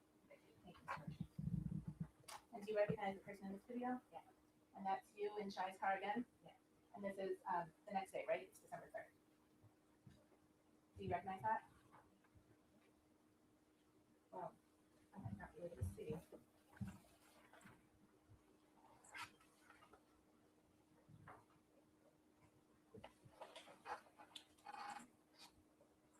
I'll give you, Mr. Petalwell, is this marked as Exhibit 5 also? You still?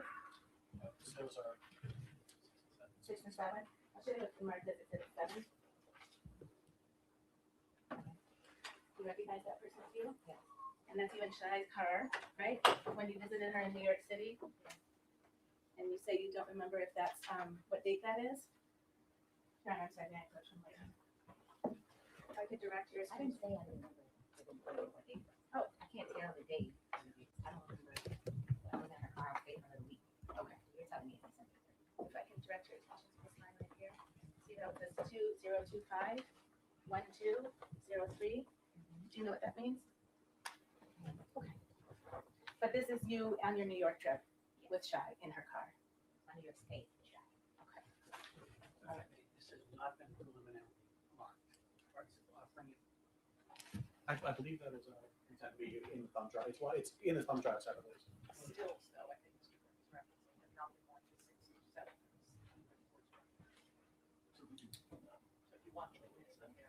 I have no objection to those hills being marked as 6 and 7. Thank you. This would be exhibit 7. That is the, Yes, thank you, Mr. Clerk. And this is, the copy for the court. yes, sir. Exhibit 6.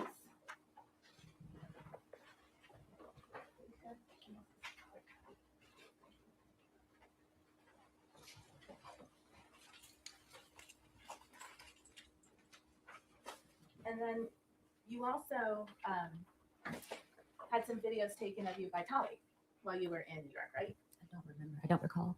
Do you remember? Well, first, you, Shy, and Tolly all stayed in Brooklyn, in New York, from December 2nd to December 9th, right? Yes.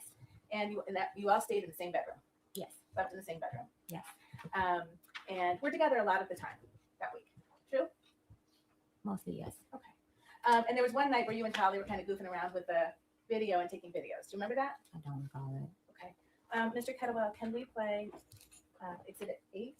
And Oh God, I hope this isn't like a waiting to exhale moment. What is this? Oh Jesus. December 6th. Thank you. No objection. What'd she say? Hey Steph, old girl came and stayed with me for the weekend. She was a complete mess. If you want any of these videos, let me know. I'll send them to your lawyer. This is And Ms. Adams, did you recognize the person on that video? Yes. Who is that? Me. And that's in Shy's bedroom, right? Where you and Tolly and Shy spent the entire week, right? Majority Tally would sleep on the couch some days. I'm sorry? Tally would sleep on the couch some days. Okay. But in that video, Tolly was videoing you, right? Okay. I don't recall that. You don't remember that. Yeah, but we were there. Mr. Kettlewell, and Your Honor, I would move in Exhibit 9, which is another video from that same time, December 6th, 2025. That's for the record. Thank you, gentlemen.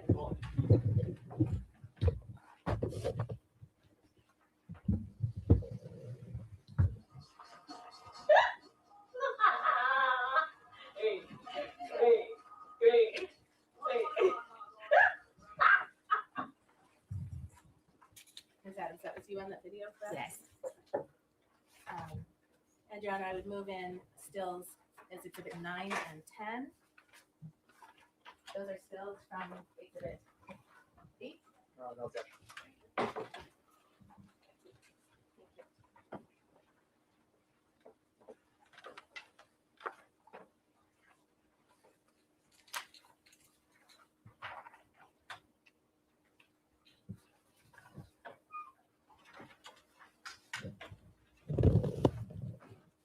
And Ms. Adams, I just ask you to look at those and tell me if that's a fair and accurate representation of you from the week you spent in New York, That day, yes.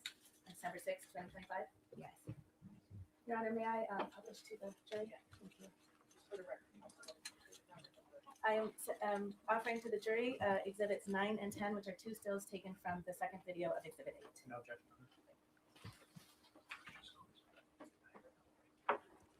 so they're showing her neck. That's the point. They're showing her neck. Are there any more video clips, counsel, you'll use, or can we put the lights back? I think we can put the lights back on now.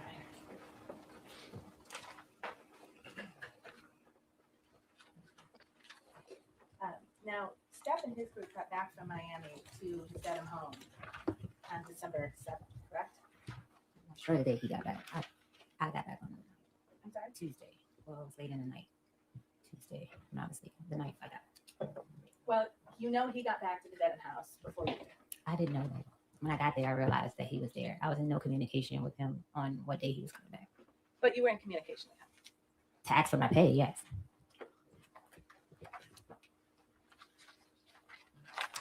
Can you turn to tab C, which has been marked as Exhibit 3, please?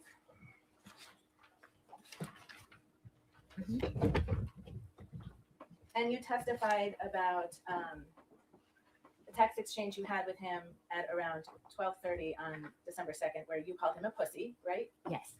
And then he said, "Show me if I'm pussy," and you said, "Will do." Yes. Right? And then if you turn the page,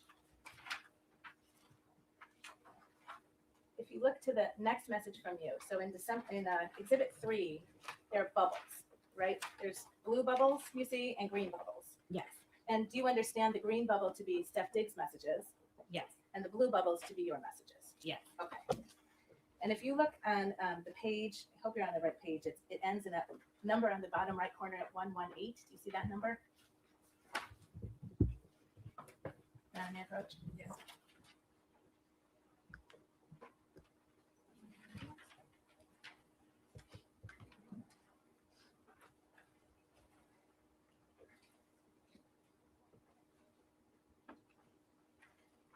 So 117. The page we just looked at. Looking at 118, your first message. Do you see down here these numbers here? Yes. So this message was sent on December 5th, correct? Yes. And you sent it. Yes. So now this is 3 days after the violent assault that you talked about. Yes. And what did you say in that message? Hi, can you approve my pay with finance, please? I have to pay my insurance this month. Thank you. Please and thank you. And then if you could look at the next message. Actually, you know what? Let's not do that. Let's hold that for a second. So you were texting with Steph Diggs in the week you were in December. I'm sorry, in the week in December, you were in New York, right? I text upon one time. Okay. But your testimony is you don't know when he was coming back to the Dedham house. I didn't. I know exactly. You did. But you knew he was coming back. Yes. Because that would be important to know, right? I've worked in this industry. I went off of a previous client schedule. They normally will return on Tuesday. So Well, I didn't. I was in guest mode. But the last time you saw Steph Diggs was when he was assaulting you, you said. That wasn't the last time I saw Steph Diggs. I said here that I walked in his room after the assault before I was leaving to give him his birthday. That's right. Yes. Okay. You gave him a birthday gift after the assault. We were friends for 4.5 years with a very complicated relationship. Okay. So if I could ask you actually to turn to Exhibit 4, which is behind the tab D. And Your Honor, this is an evidence. And if you look at that number on the bottom right corner, turn to the page that ends in 173.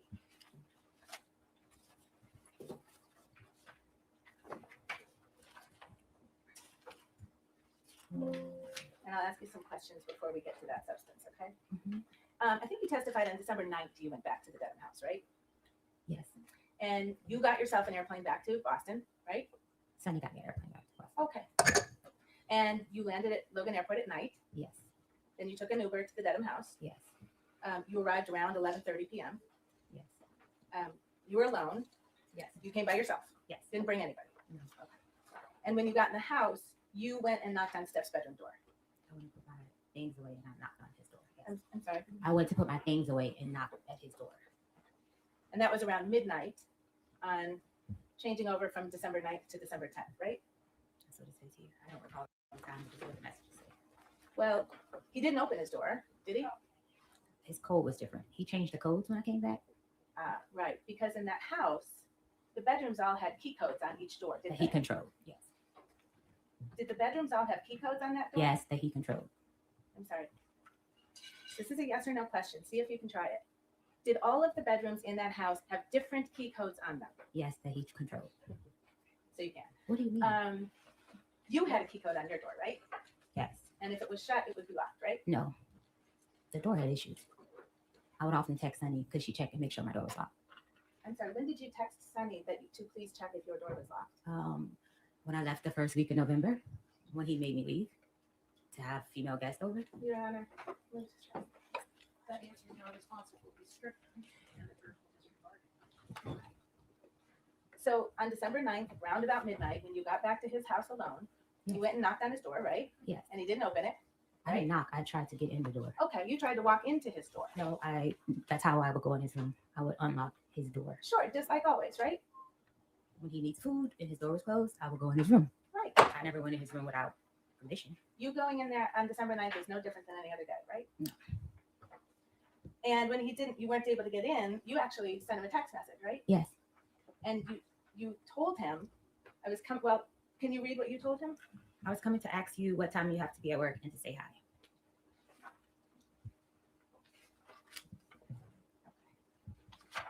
And then you just went right back to work, right? Yeah, I went to bed.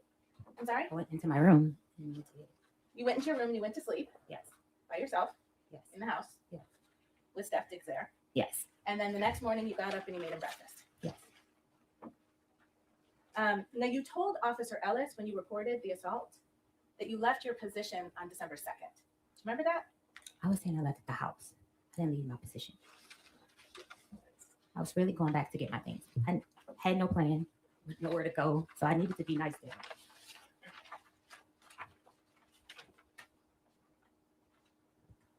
Did you tell Officer Ellis after the alleged assault on 12/2/2025, Adams left her position and left the residence to stay with a friend in New York? Left my position mean I left to get on a plane and go. I didn't tell him I quit. That didn't mean that I quit. You didn't quit. No. Did you tell Officer Ellis that on 12/9/2025 you returned to the house just to get your property, Yes, I was going to get my property. but you were also going to work for a while first? Basically, I was going to get my property. I was trying to get my money.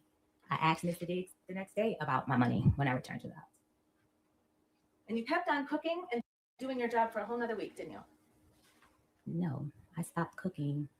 If I'm not mistaken, I didn't cook over the weekend because I said on the 11th, I asked Mr. Diggs in front of his mother and Shy Charles about my pay.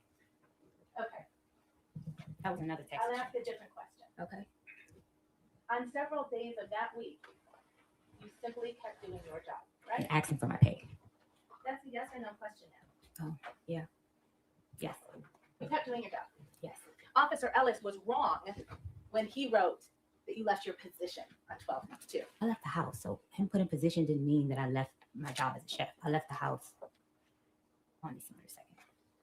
So you told Officer Ellis that you left your position, but you meant you left the house to go to New York. So I left for the day. It wasn't that I was saying I quit or saying it in a way that I quit my job. I didn't say that. You've mentioned Mr. Diggs' assistant, Sunny, a couple of times, right? Stealing Sunny, yes. I'm sorry? Stealing Sunny, that's what he calls her. Your Honor, I move to strike, and I'd ask that the witness be instructed to please answer a question. That answer will be certain. And if you don't, please have the counsel to restate it. Thank you, Your Honor. Sunny was a friend of yours, wasn't she? No, Ms. Adams, you texted Sunny all the time, didn't you? because that was my contact. Go to contact for payment, go to contact if I didn't have access to his card or I didn't have money on my card to order food. And we would discuss things at work. I'm going to show you a document. Take a look and see if you can recognize that as text messages between you and Sunny. Oh, of course. Sorry.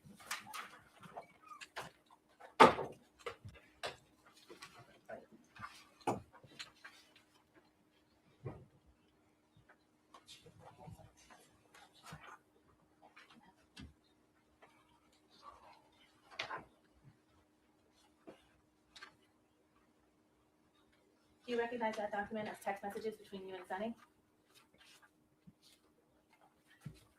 Yes. Yes? Mhm.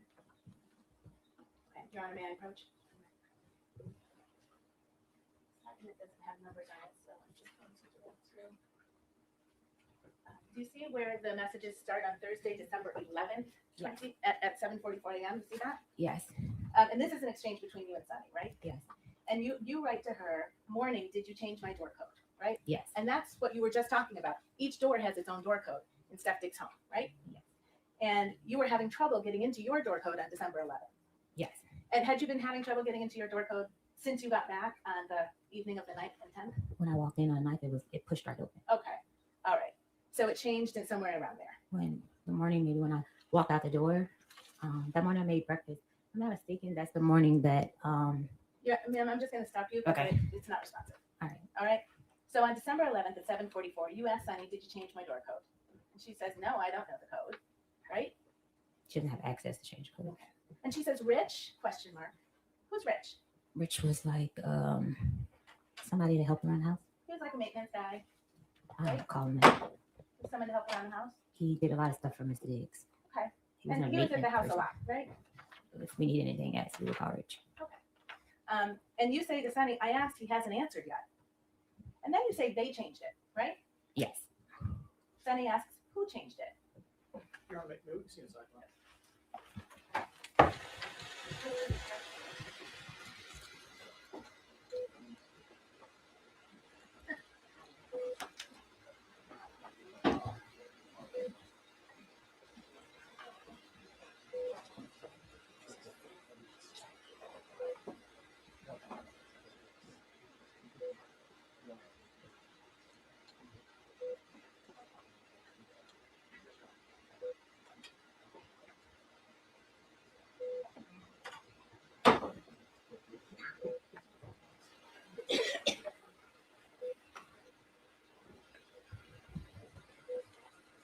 Jurors, are you all doing okay? Does anyone need a break?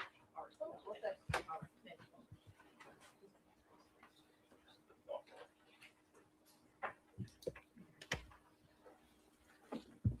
All right, so you say they changed it, right?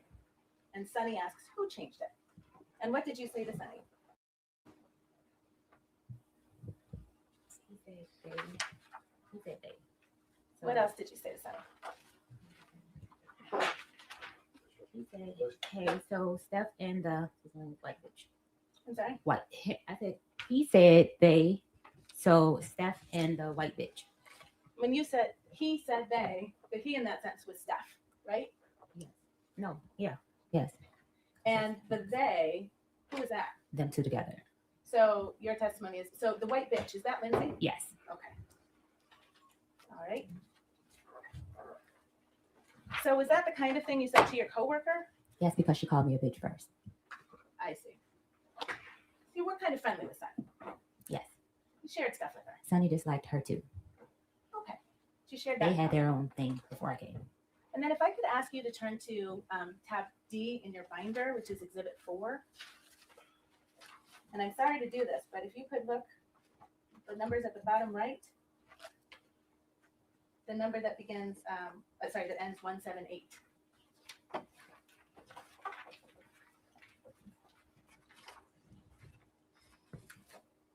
You there? Mm-hmm. Okay. And so that text exchange with Sunny, that was at 7:44 a.m. on December 11th. Yes. All right. And if you look at these messages on page 178 of Exhibit 4, this blue message at the top is something that you sent on December 11th, 7:52 a.m. Do you see that? Yes. And you sent it to Steph. Yes. What did you say to Steph? Did Lindsay change my door code? And why can't I get into my room? And then you and Steph kind of have a back and forth about the codes and why can't you get in, right? Yes. All right. I remember that. That's not listed here though. And meanwhile, you're also having a text exchange with Sunny about Steph and the white bitch, right? Yes. Objection, Your Honor.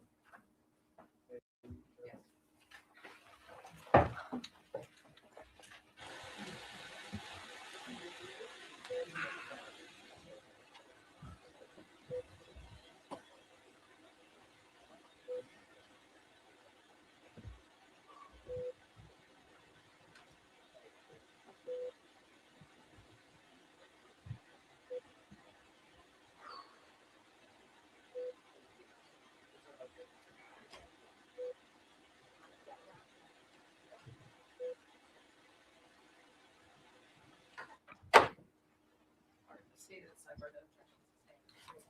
Thank you, Ryan.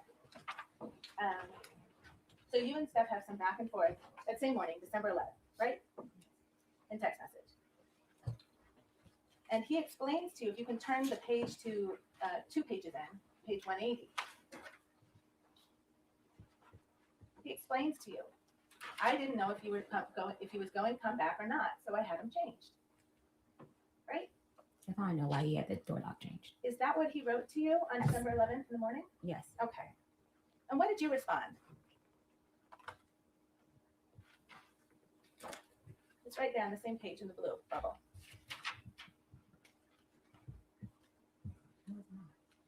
Lord. And if you can turn the page, Steph wrote, shit you was saying, it was like it was over with. I was like, well. You understood he was talking about the text fight you had on December 2nd, right? No. Yeah. What did you respond to I Steph? said no. I'm sorry? I said no. I didn't say yeah. You didn't understand that he was talking about the last time that you saw each other on December 2nd, which is the day you got in a text fight about Lindsay and you not going to Miami? Me and Stefon had arguments all the time. Like, not all the time, often, and it would just fly over. But it didn't turn into a fight like it did. I needed to come back to get my things. Let's see what did you respond to Stefon on December 11th? This is now 9 days after you were assaulted, supposedly. I was assaulted. It wasn't supposedly. What did you respond to Steph?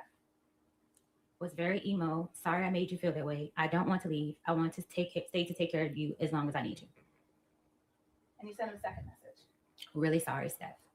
You were angry with him on December 2nd. You already I testified to that. needed to be nice to Stefon in order to get my pay to leave. I'm sorry. You were texting? I needed to be nice to Stefon in order to get my pay to leave. Let's talk about your pay. Yes. You admit that you were apologizing to him about December 2nd, your behavior, don't you? I was being nice to Stefon to get back in his good graces to get paid. You were apologizing for your Not behavior. by choice. You were apologizing to Stefon Diggs by text on December 11th for your behavior on December 2nd. Not by choice. Is that a yes? That's a not by choice. It's a yes or no question, ma'am. I don't know what that would be a yes or no question. It's a yes or no question. If the witness is saying she can't answer that yes or no, she can have it. Okay.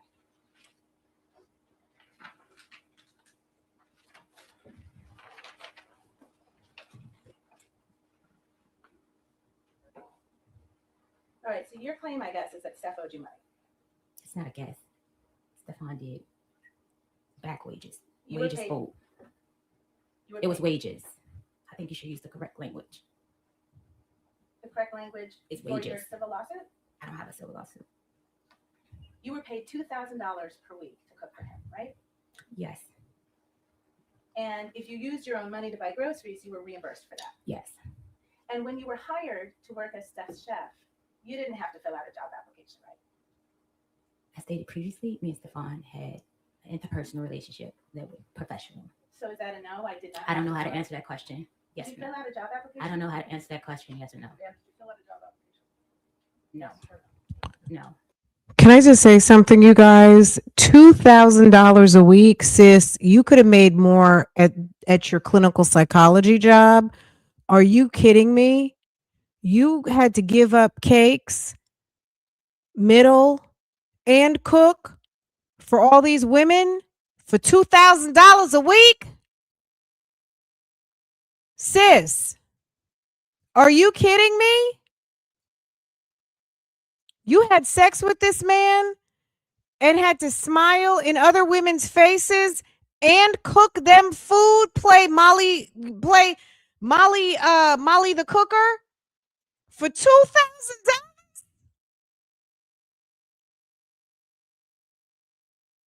Are you kidding me? Girl, you could go get yourself a nice IT guy. You could go get yourself a nice medical professional. You could go get yourself a sales manager. Girl, you over there with Stefon Diggs for $2,000 a week? And you got to beg for your money and probably suck them off? Are you kidding me? I'm sorry. This is this is nasty work. And you get locked out your bedroom? He probably had someone move. He probably already had someone in the room. And did you catch how she said she would just walk right into his bedroom? What if he was in the bed with somebody? What if he was out? What if he was handling business in the bedroom? And you're just walking in. Hey, you want some eggs? I just thawed out some prime rib. Do you want me to make you a prime rib sandwich? I just got off the plane. Would you like me to make you a nice tuna melt? You want a hot dog?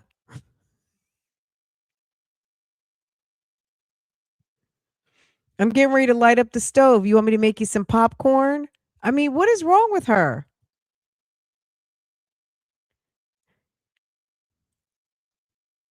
did he give nice bonuses? He gave her some sausage. That's what he gave her. He gave her keys to the freezer. Go make whatever you want. And yeah, I'm gonna give you some sausage and you're gonna give me some of that apple pie. Okay. And then I'm gonna have Boo Boo over there cut you a check for $2,000. You didn't have any employment contract or anything? Yes, we did. Did you sign a written employment contract? We had a verbal text contract. Okay. You didn't have to interview with anyone to get the job, right? I don't want to say it. I don't want to sound crass on this because she had an interview with something. She passed the interview. When he reached out to her in her Instagram DMs and said, "I want you to come cook for me," that was the interview. Excuse. So on December 1st, this is the day before you. He said, "I want you to come cook. I got some special sausage and I have one of these $10,000 stoves over here. And I got this special sausage that I would like for you to see what you can do with in the kitchen. And then we're going to talk about how much I'm going to pay you a week." Say you were assaulted, you submitted an invoice to be paid, didn't you? Yes, And can you explain to the jury, so weren't just automatically paid? I was supposed to be. They sent maybe 2 automatic payments, and then the rest was I would have to go through Sunny. Right. You'd have to confirm with Sunny you worked that week, right? I would have to not to confirm. I lived there, so it was never a confirmation. She was there a lot too, right? No, So you did have to confirm with Sunny if you worked there or not. not that I worked. I had to confirm with Sunny my reimbursements. I lived there. And on December 1st, what you did was you took an invoice for money you claimed you were owed, right? It's not a claim. It's money that I was owed. You submitted an invoice on December 1st for payment, right? I don't recall. I don't know the exact date.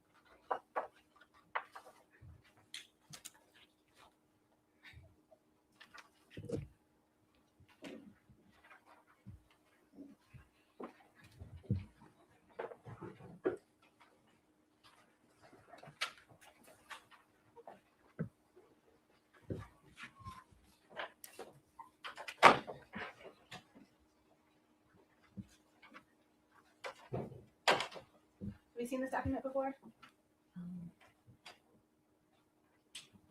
Yes, It's an email dated December 4th, 2025 from Melissa I Goddard. saw that in a text screenshot. That email that Melissa had of mine was not working at the time. This was a screenshot that Stefon sent me. I never received this email. Okay. This is an email from Melissa Goddard. I never received it to my email. Did you see the text of this message before? I seen a screenshot similar. I You can't know. recall You know the you exact have. message. Would you like me to give you a document to Sure. refresh you? Yes.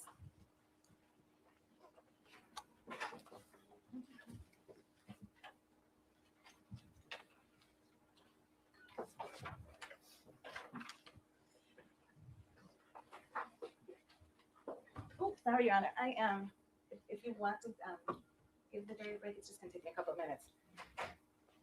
Why don't we just take a 5-minute break? Thank you, Your Honor. It's done on this time.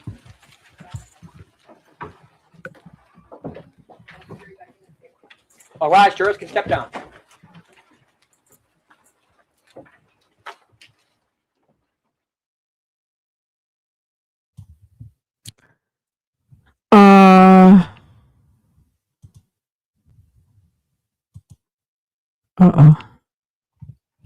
Okay, so 4:00.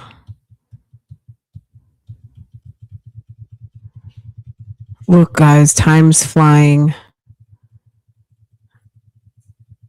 Okay.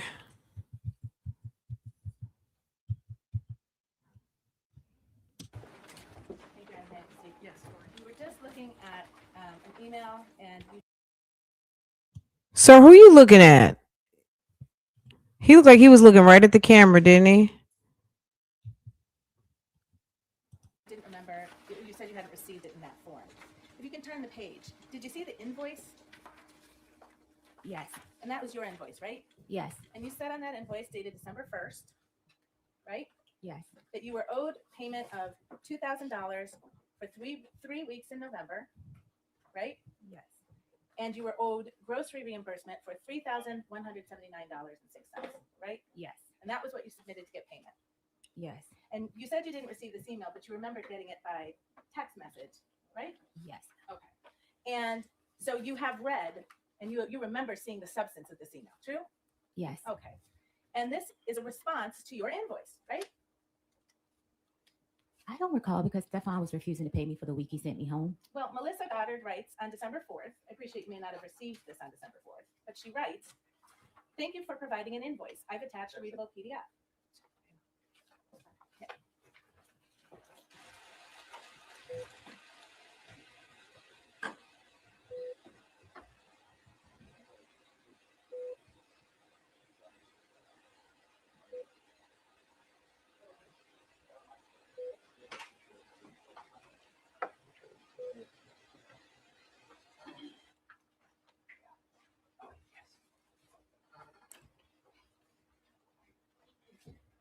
And it turned out, Ms. Adams, you had gotten paid for 2 of the 3 weeks that you said you hadn't gotten paid for, right? This is missing a whole lot of stuff. It's a yes or no question. I can't answer your question correctly without the proper evidence. Your Honor, may I approach? You may.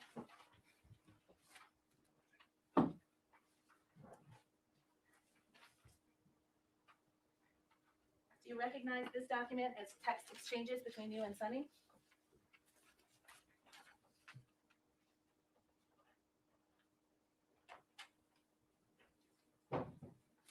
Yes. Dated December 9, 2025, Yes. and you're the person in the bubbles on the left?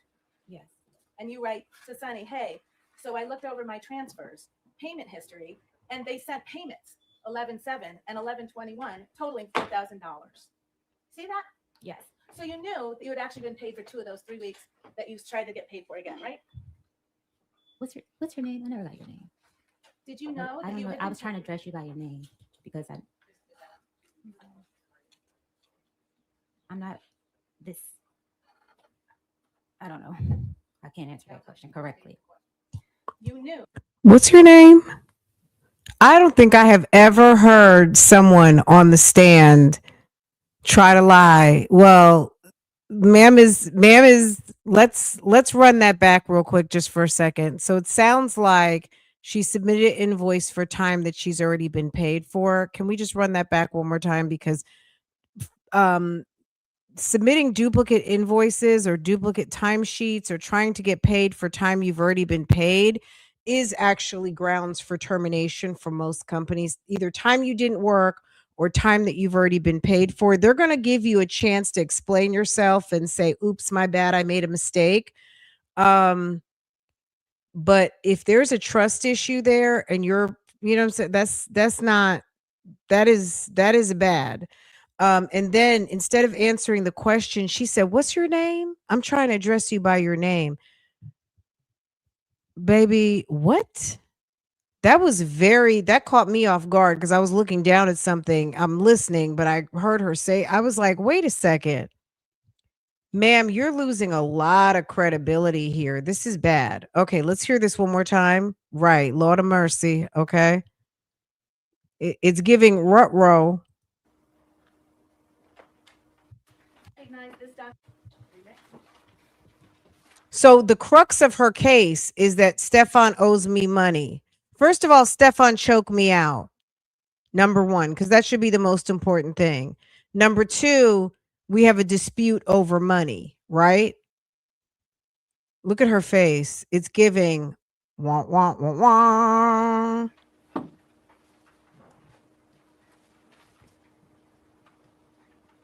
Do you recognize this document as text exchanges between you and Sunny?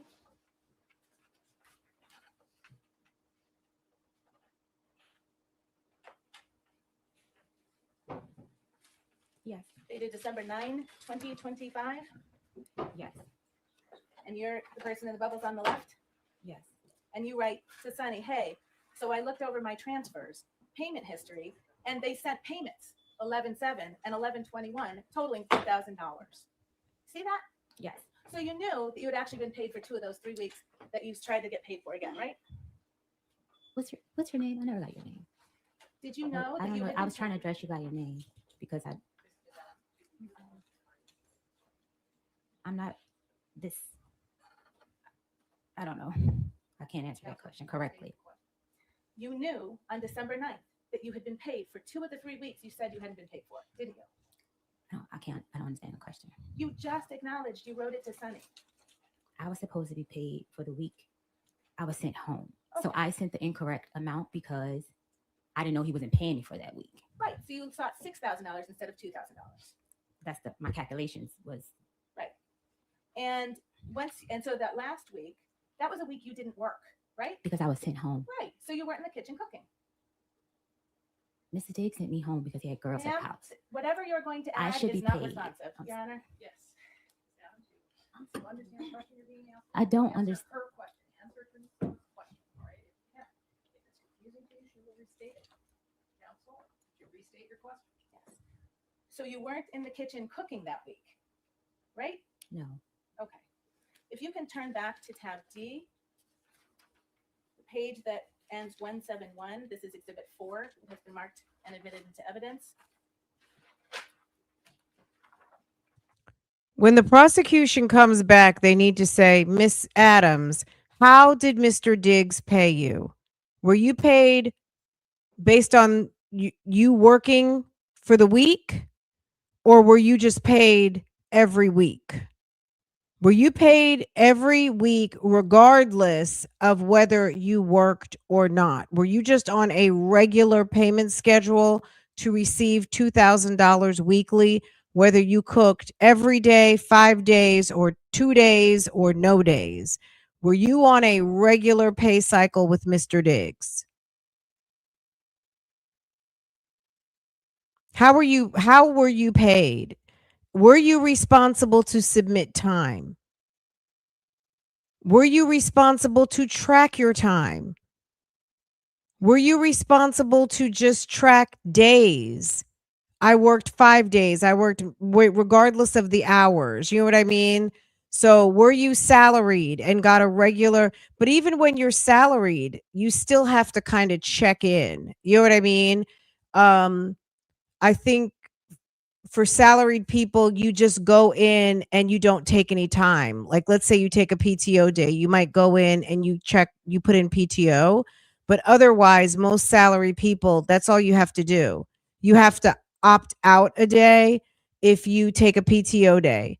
Otherwise, you're just paid that same schedule every 2 weeks, but you are obligated if you are not in work and you take a PTO or you take whatever. I'm just going to say PTO because that's pretty much all it is now is PTO. You're on vacation, you're out sick, whatever the case might be. You didn't work from home. You go into your time and attendance system and you clock and you basically take a PTO day, right? Or you're going on vacation, you're going to Bali for 10 days. You put yourself out for 5 work days, right?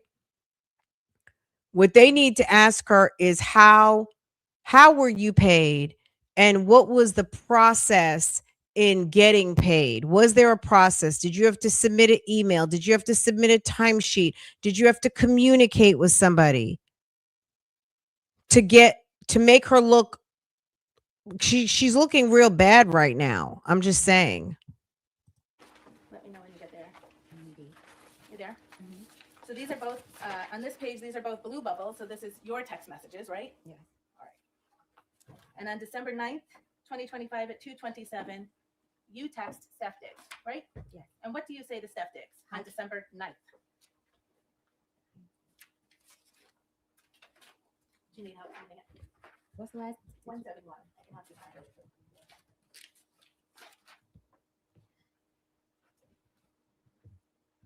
I said, can she call? I'm sorry, the second text message.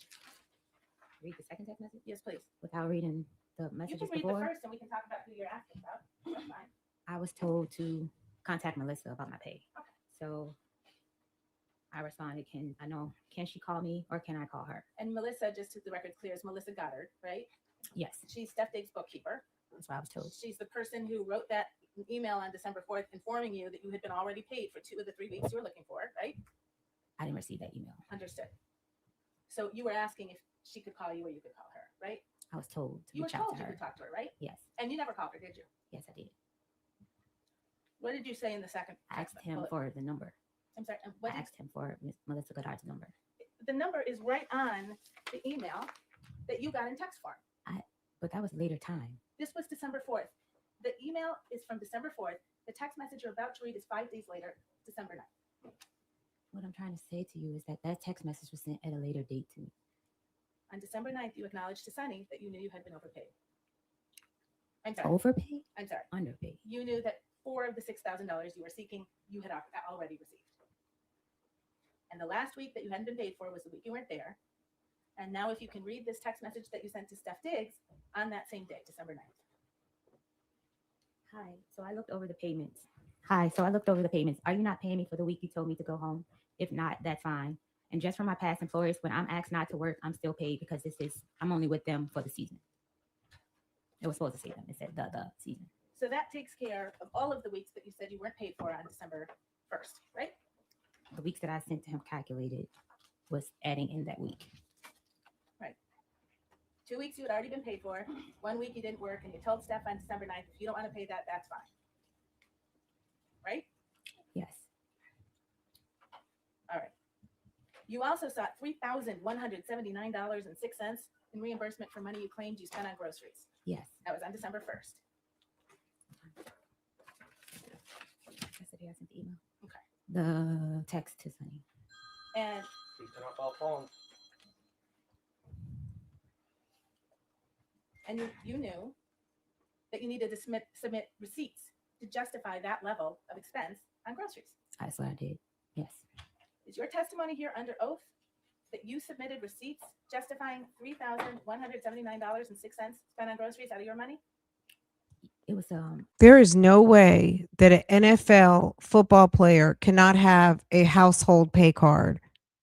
Why was there not an American Express or some sort of card available? You're asking someone who makes $2,000 a week to pay for a household of lobster, prime rib, all the best food for a whole entire 6'2" athlete and his company?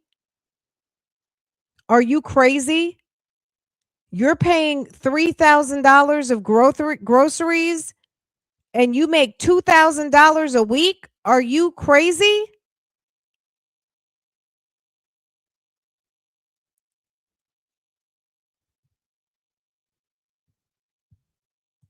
it was messed up.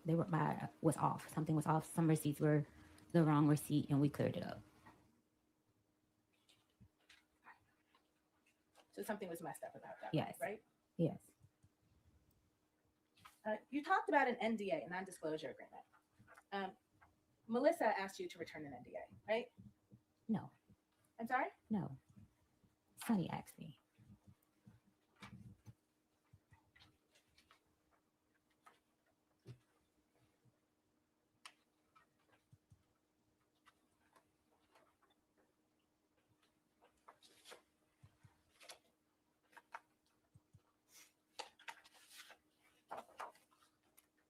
You received an email from Melissa Goddard on December 13th, right? Melissa and Sunny, I was having problems with the email, the same email. Yes or no question, yeah. I can't answer that correctly. May I approach Hannah? There is no way that a household with a chef, a full-time chef that has a bedroom, should have a situation where the chef is taking money out of their Recognize pocket to that pay as an for email you anything. received That's from Melissa crazy. Goddard on December 13th, Yes. and the subject line is NDA payment. Yes. She tells you she's Melissa, Mr. Diggs' bookkeeper, right? Yes. So you hadn't talked to her before December 13th because she's introducing herself right now. Yes. Okay. She says, please return the completed NDA provided to you by Sunny to this email address, right? Yes. This is required for employment with Mr. Diggs or any of his entities, right? Yes. that's what Sunny she has said. an NDA, doesn't she? I'm not sure. You don't know? I don't talk to Sunny about her business with Mr. Diggs.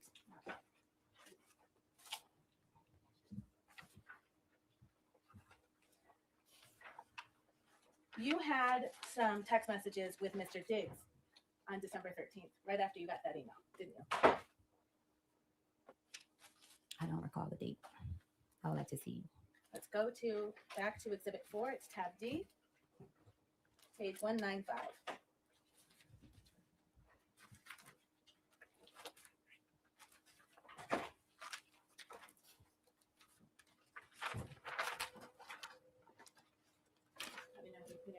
See there? Mm-hmm. And again, this big blue text bubble right here at the top, that's from you, right? Yes. Okay. And you write to Steph on December 13, 2025, you sitting here playing in my face. It's 700 some comments and none saying you effing Lindsay. Not a one. So if I told someone that, why it's not in a blog, you're still talking about that blog, that anonymous blog that caused you to get mad at Steph on December 2nd, right? When he chose to believe Lindsay over you.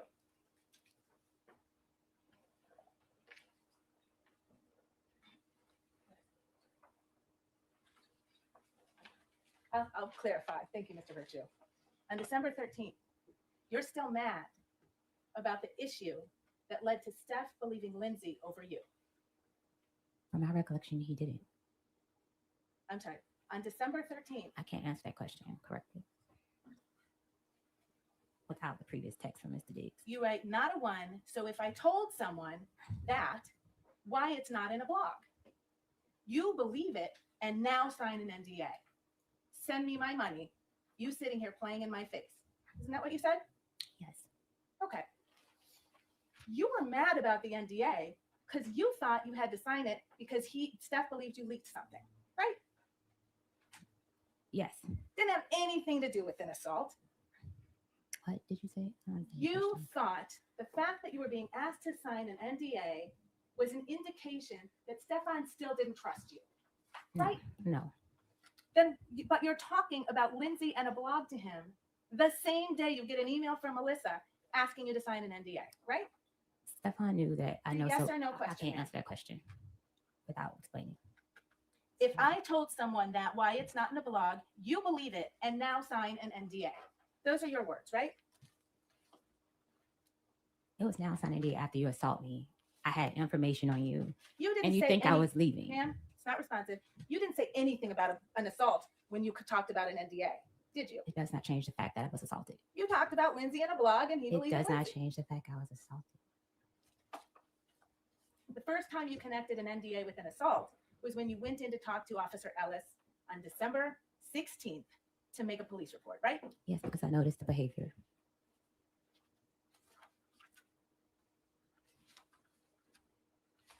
And that was the same officer that you didn't need to be honest with about some of the details about your relationship with Steph, what happened on December 2nd, when you left your position, why you went back to his house on December 9th. True? I don't understand the question. Can you repeat it? All of those things that you said to Officer Ellis on December 16th were not true. You had a fight with Stefon Diggs on December 2nd over text about Lindsay and a blog and him believing Lindsay. Not about money, right?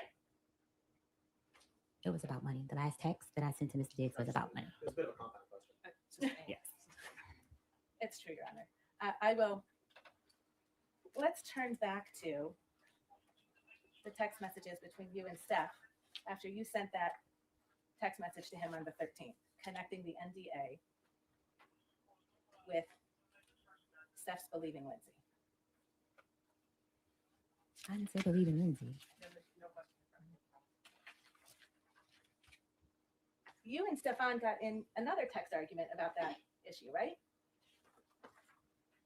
And if you could turn to page 201.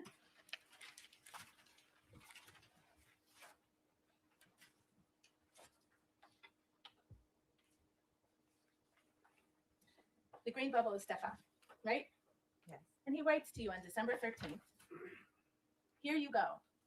Don't worry about Melissa, and you don't got to worry about working moving forward. I never told nobody not to pay you. They said you owed money. You knew that, right? No. You knew that Melissa calculated the receipts that you submitted and determined that you had been overpaid. Didn't you? No. Okay. They said you owed money, says Steph to you on December 13th. Here go that bread you was supposedly owed, I guess. That's what he said to you, right? Yes. And he Apple paid you $2,000, didn't he? Yes. And then he left another $2,000 on the stair railing in his home for you. And that was for the week that I was there. That was for the week of December 9th when you worked, right? And he asked you 3 times in your text message, what else do I owe you? And you never gave him a number, did you? I said they owe me grocery. I had given Sonny the grocery reimbursement, the person that was my contact for giving receipts to. I thought you just testified there was a mix-up with the numbers. Yes, but I had talked to her about that. We had came up with the exact numbers after she added up the receipts. You understood that Steph fired you that day, right? I was leaving. Okay. But you waited until he told you you don't have to work here anymore, and he paid you $4,000. I came back for my money because I didn't have money to leave, So the record's clear. You came back on December 9th. to get my money that I was owed. You worked. And then on December 13th, Steph told you you didn't need to work there anymore, right? I'd already had in my mind that I was quitting. I just came back to get my money. You were furious with Steph on December 13th, weren't you? No. No? No. Do you remember that Shy Charles was actually at Steph's house that day? Yes. And she was braiding his hair, Yes. and she was staying downstairs. She was going to stay overnight. Yes. And she finished braiding his hair around midnight. Yes. And then you came down from your room to talk to Shy. Yes. And you did that because she was your friend. My coworker. We were cool. And she's the person you spent that week in New York with. December 2nd, the day you were supposedly assaulted, until December 9th, when you came back to the Dedham house, right? And you sat with Shy and you talked to her until 3 in the morning, didn't you? Yes. You told her you were finished with Steph Diggs, didn't you? I told her in the middle of the week I was coming back to get my money, and I was trying not to be there when she came to braid his hair. You made Shy a kind of confession in that conversation, didn't you? A kind of confession? Yeah. You told her Steph was going to pay. No, I did not. I do not recall. I'm going to remind you you're under oath, and I'll ask you that question again. Did you or did you not sit with Shy Charles on December 13th, a few hours after you were fired from your job, and tell Shy that Steph Diggs was going to pay? No.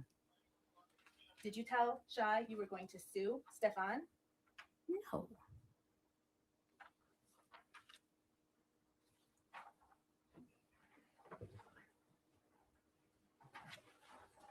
So after you were fired on the 13th, you stayed in the house, I think you said 2 more days, right? I wasn't fired. After Steph Diggs told you you didn't need to work there anymore and paid you all the money That day you went back. that you claimed you were owed, you stayed in the house for 2 more days, right? I had to get a plane ticket and I had to find somewhere to stay. Okay. And then when you left his house, you went to the Dedham police station. No. You went to the Dedham police station on December 16th. I left his house on the 15th. You testified, and on your direct examination, you left on the 16th. I left Stefon's house on the 15th. I went to the Dedham police station on the 16th. Okay. And you told them he'd assaulted you 14 days before. On December the 2nd. And you had to pick a day that was long enough ago that it would explain why you didn't have any injuries, right? Objection.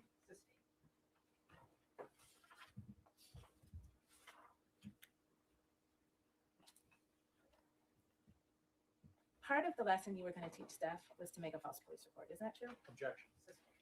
Well, I'll ask a different question. Your report that you made, it's missing a lot of detail. Would you agree? Yes. I was afraid to tell the relationship between me and Stefon Diggs. It's missing more than that. No, Right. it's not. In your opinion, it is. Okay. It's missing more of the text that was shared in the morning. Okay. It would expose a lot of things, and I still was trying to protect him and myself.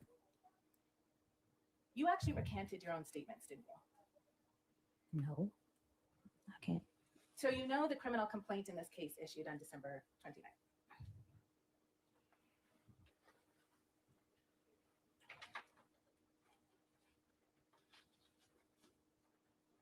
Right?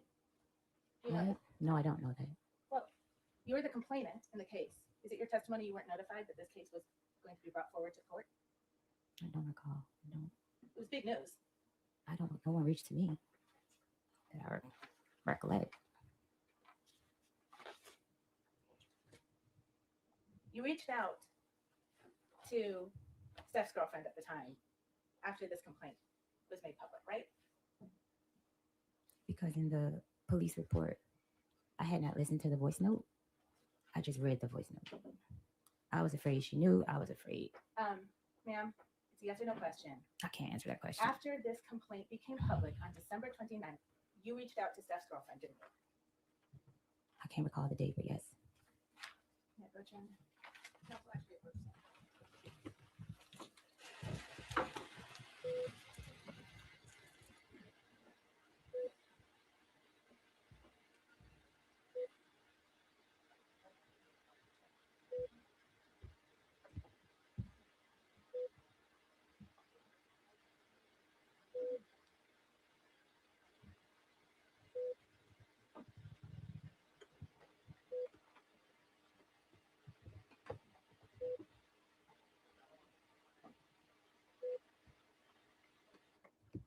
All right, jurors, we are going to be recessing for the day.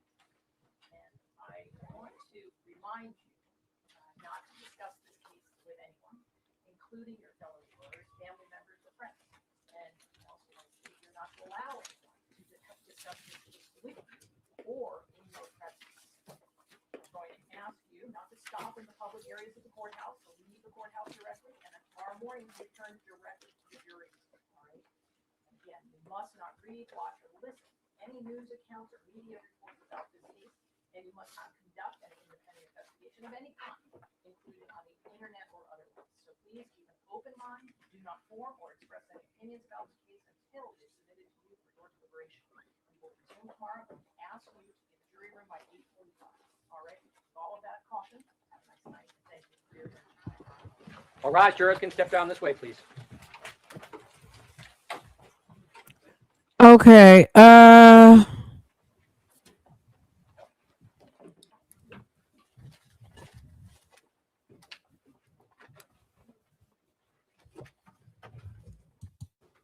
Situation Hmm. with me and the other coworker, Lindsay Bolin. And I was upset with him, not upset at the fact I couldn't go to our bathroom. Me and him have a relationship for over 4.5 years. He could have told me. She's one of these, like, she can't just say, I've known him for 4 years. It's almost 5 years. Like, it's like the over 4.5. It's like, ma'am, you're stretching. And at the end of the day, he's not your man, boo. He's just some dude you were screwing. And then you went to go live at his house and watch him be with a bunch of other women. And you accepted $2,000 a month to make him food every day. Like, ew. I can believe, I honestly, I could believe that Stefon would hem her up. I don't have a problem believing that Stefon could do something like that, because she very much is like, she wants to argue. Maybe they had a kind of argue back and forth, kind of muy caliente type thing. I don't know.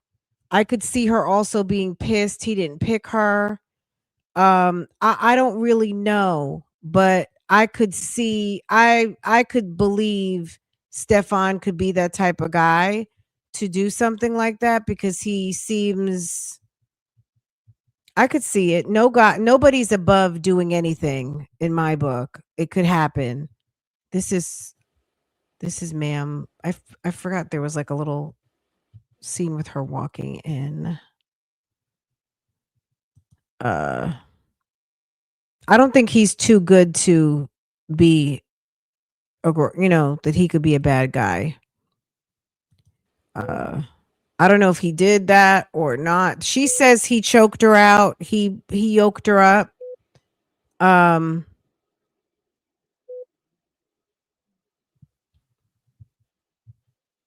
Don't they have her coming into the courtroom?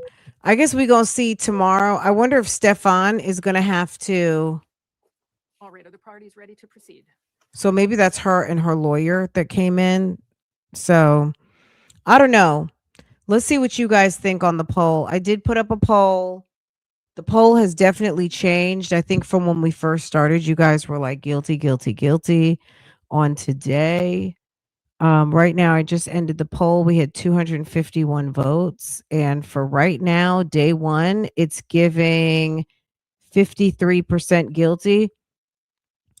I'm going to always, I'm going to just say, look, as a woman, I'm going to just, I hate to say it because I know the men are going to cringe. As a woman, I'm going to give her the girl code benefit of the doubt.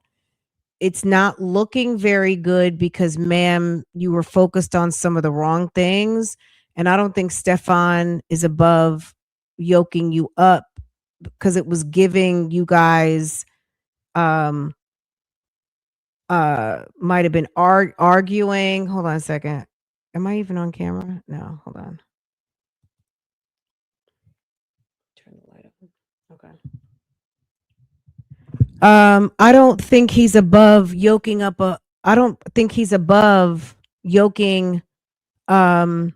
woman up. I just don't. The average man is never going to put their hands on a woman because it's totally against everything that they believe in. Most men would never touch a woman. And I believe that wholeheartedly. Most, I'm talking 90 something percent. But they exist out here, the ones that don't mind putting their hands on a woman, and Stefan could be one of them. But the bad thing is that this lady is such a bad witness, he could actually get off. And the bad thing is that she waged her argument on some he owes me money, and it turns out when you check the math, no, they didn't owe you money, and they may have actually even overpaid you. So now that is like, okay, my bad.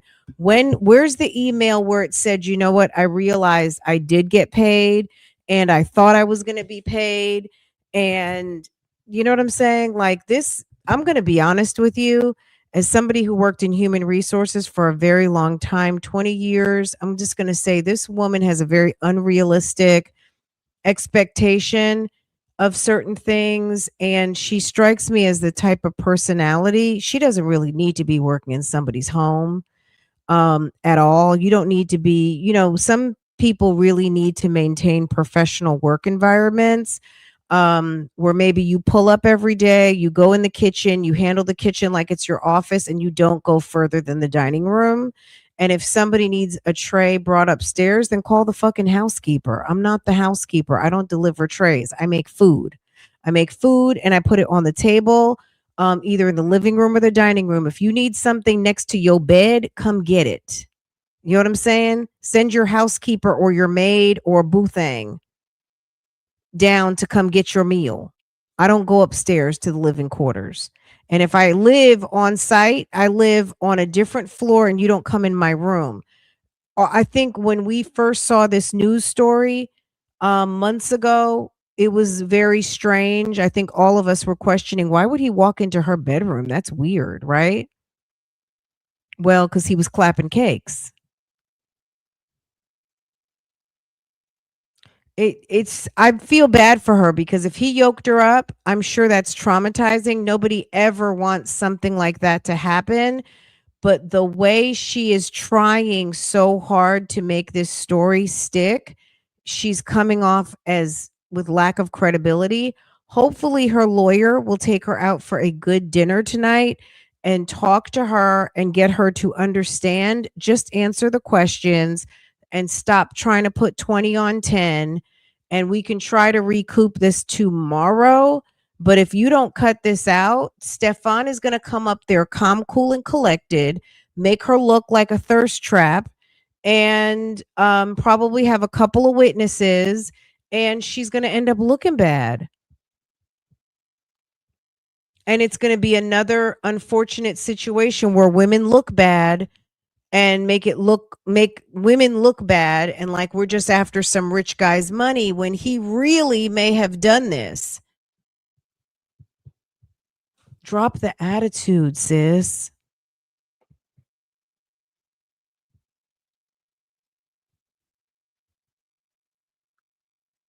I don't know why I think they wanted her to purposely dress demure. Hold on.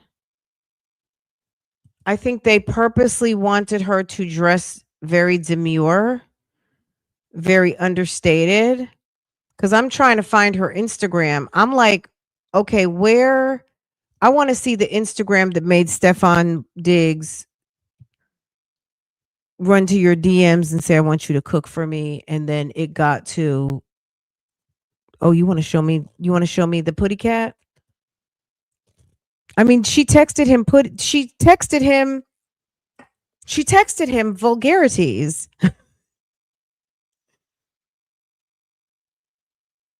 You say he's definitely not guilty. Well, at the end of the day, they have a video showing her the days after she got yoked up and showing her neck, and there is no signs of injury. This is the reasonable doubt. And this is according to the prosecutor. This is not, I'm gonna give my opinion.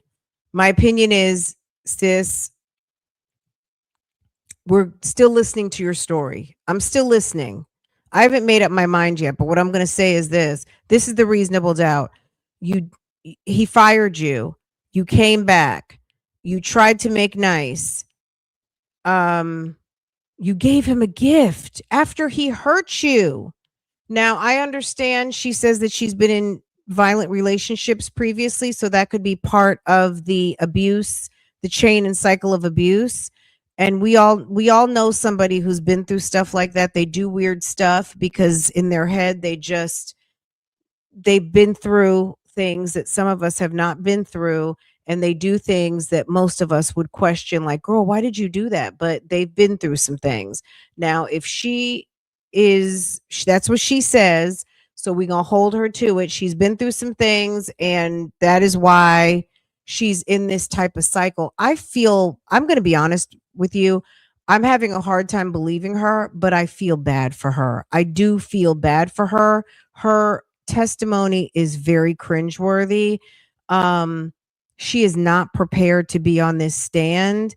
And like I said, it's really sad because if he actually really did assault her, she is not prepared for that she's not prepared for her testimony, and it's really making her look bad. And you really could have somebody who is going to be found not guilty because of the way she is testifying. It's basically, he's basically winning right now. I mean, I don't know if you guys agree with me or not. Put some ones in the chat if you agree, if you disagree. I just think that Stefon could actually get a not guilty right now based on just the last 2 hours. It's not looking good. And I am not 100%. He didn't even do it. I just think he could win this case because he's got very good lawyers, and she looks bad. She looks bad. I think that he could have done something like that because it's giving very ghetto. It's giving extremely ghetto. And I don't think Stefon Diggs is above doing that at all. Any man who's going to be screwing every woman in the house and cutting checks, he better hope that that team in New York who came after Diddy don't come for him, because he could be on some sex trafficking, baby. He could.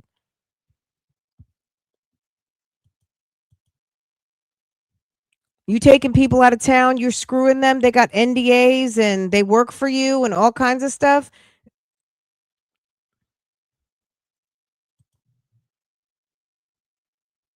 I think it's possible something definitely happened, but she played too much. And it was very ghetto over there. I don't know. I don't know. We're gonna watch tomorrow. I'm conflicted.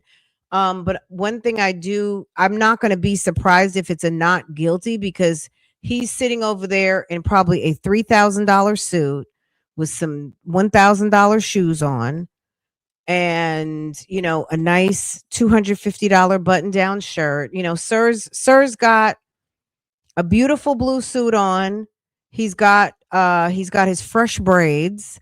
He's got his very expensive attorneys doing a very good job. They got the understated lady lawyer over there, coming over there. It's team demure over there. And they came and they are with laser precision making this lady look very discombobulated on the witness stand. What'd you say? Is looking ghetto. And screwing every woman in the house. Okay? She's reminding me of the girl who took Cardi to girl. Was that not a disaster? Girl, that was a whole disaster. Look, I commend the prosecutor. He has somebody who has grievances and filed a report. They believe that he broke the law. They bought the case, but it's not looking good, sir. It's not looking good. It's giving your star witness is Fugazi. It's giving I don't know. All right, guys. Tomorrow, I don't know what time this starts tomorrow, but I don't think we're going to be on. I like starting later so we can get caught up. What do you? I like starting later. Maybe we'll start around lunchtime, like 11 o'clock. Um, that way, by the time they get to lunch, I'll probably be picking up. You know, doing my mom duties. So you guys, no matter what time it starts tomorrow, let's reconvene tomorrow, like around, I don't know, maybe like 10ish or 11. Okay. Let's let it get some time to get started so we can put it on 1.25. You know how we do. We'll put it so we can speed it up a little bit. We can fast forward through the breaks. Girl, she needs Gloria out. Gloria Allred would have been like, be quiet. Be quiet. I feel like I like my other view better. Guys, I'm using this different camera. Okay. We'll see. We're going to test this out. We're going to, it's just it does these weird things. Okay. Zia will testify. Who's Zia will testify? That's what lawyer asked her if she confessed to anyone. Yeah, they're going to whoever she talked to is coming. Yeah, absolutely. They're coming. Ma'am, you better get it right tomorrow when you get on the stand. You better get your shit together, ma'am, because they're going to make you look bad. Anyway, okay, you guys, this was fun. I enjoyed it. I hope you guys did too. There's nothing like a good, juicy, short trial. Love it. Okay. Oh, Shy. Okay, that's how you spell her name. If anybody has her Instagram, can you send it to me? I wonder if she shut it down because I can't find it. I want to see that Instagram feed. If anybody knows her Instagram feed, can you get it to me? On my Insta. Hit me up in my DM, please. And that way we can get to that. Otherwise, y'all, I'm gonna see y'all in the morning, okay? If you're in members, we went live early today. We went live 2 times in members, so get caught up. Okay. Yeah, I think, probably like 10:30ish, 11. We'll just get it started, okay? We'll get it started probably about 2 hours after it starts. So if you guys are over there on Law and Crime, baby, it's okay. It's okay. You're welcome, honey. Of course. Period. Okay. You girl, I love something juicy now. Um what I didn't tell you guys earlier, girl, y'all's four-legged nephew. So yesterday, I'm gonna just tell you guys to the side. Anybody who it's okay, we're getting ready to talk about something right now, real quick. So yesterday I made chicken. I'm just gonna like 30 seconds. I made chicken yesterday. Everybody ate dinner. It was good, whatever. I was getting ready to warm myself up some chicken from last night. I took the pan out. There was still like, I don't know, 8, 9 pieces of chicken in there. Y'all's four-legged nephew who's tall enough to get up to the counter. Girl, all my chicken on the floor. Chicken on the floor. Okay. That's why I didn't even want to talk about it. I picked it up, threw it right in the trash. I am not some people they'll just like, oh, it fell on let the dog have. Girl, no. I am not rewarding you for stealing food. Like he's just girl, that boy is terrible. He's terrible, I'm telling you. So that was supposed to be dinner tonight and dinner's in the trash can. So I had to go into the kitchen and I took some salmon out the freezer. I'm gonna have to figure out dinner tonight because we were gonna eat leftovers. So, I think I'm gonna make spinach omelets. I'm not kidding. I'm gonna go and I just got a ton of spinach, and I think I'm just gonna go saute a bunch of. How do you want it? You want it omelet? We're having eggs. We're having spinach. I don't know, and I might make some like home fries or something. I don't know. Girl. This camera is rogue, you guys. I got this new camera and it does things, okay? You see what it just did? Girl, it got all up in my face. That's what you're cooking? Okay. Hold on, let me see if I do this.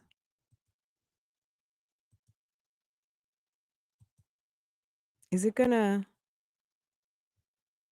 go back? Okay, so it draws back a little bit.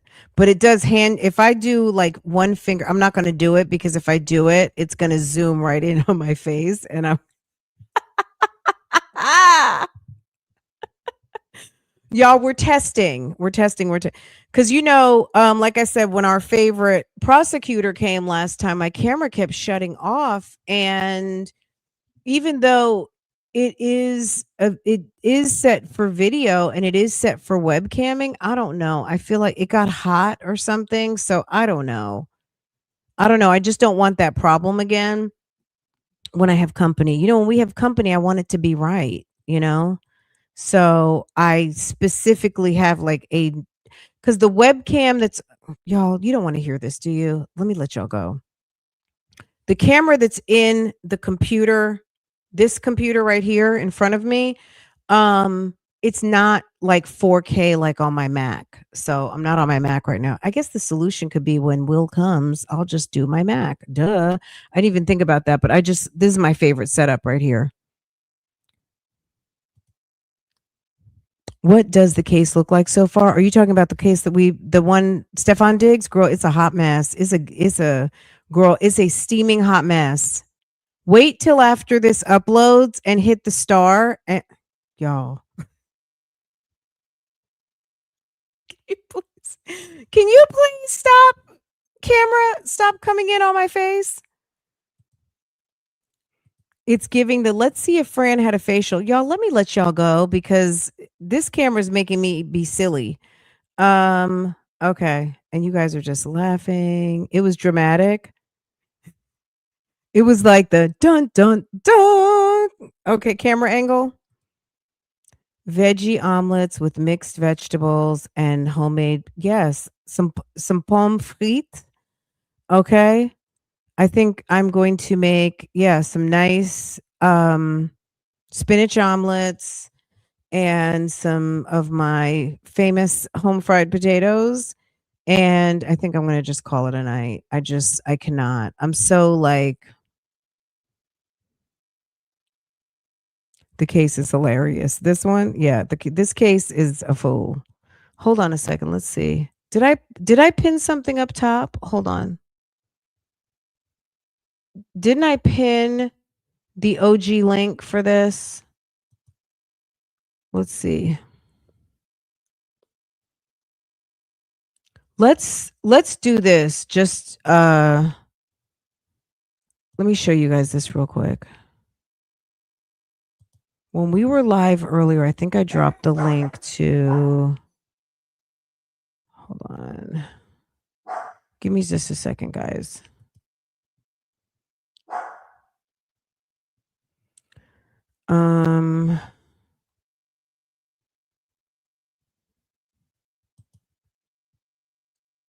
Okay.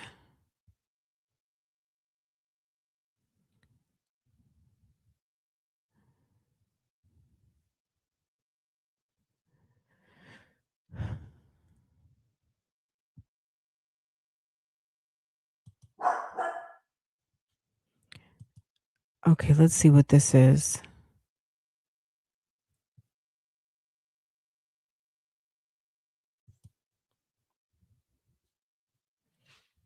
All right.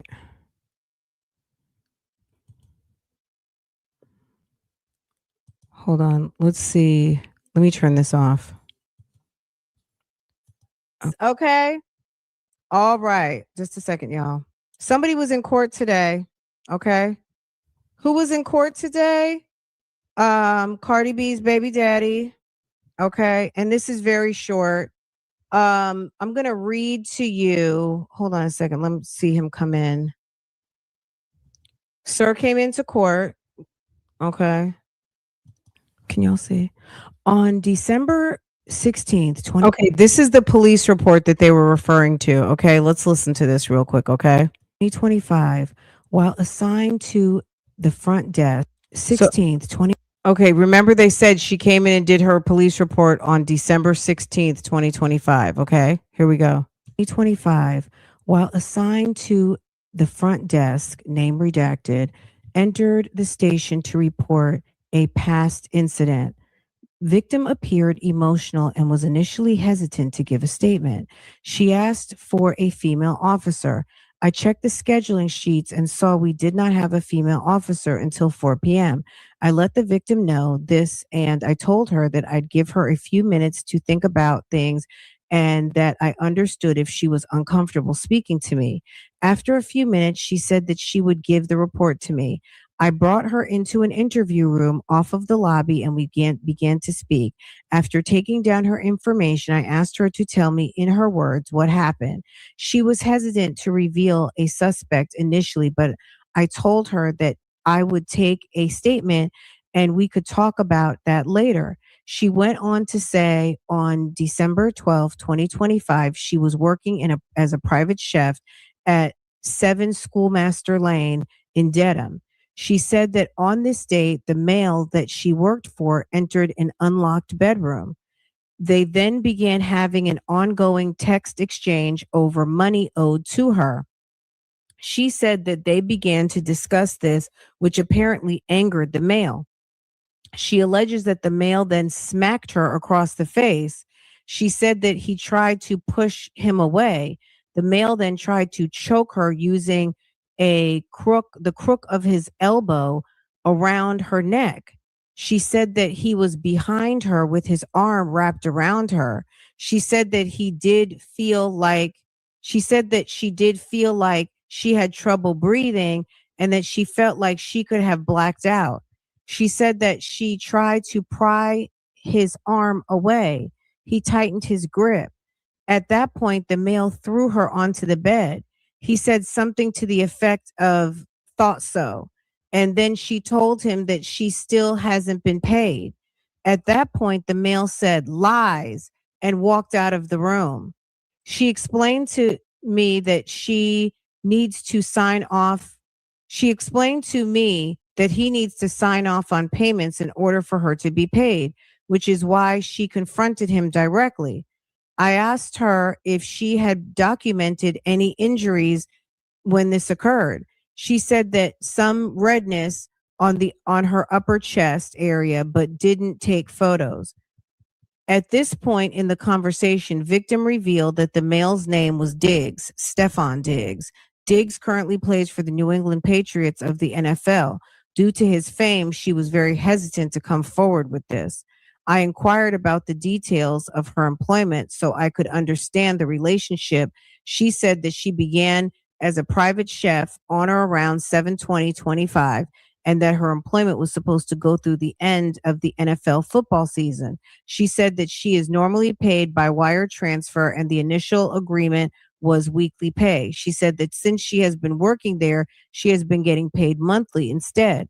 As of now, she said that she still believes that she is owed a month's pay.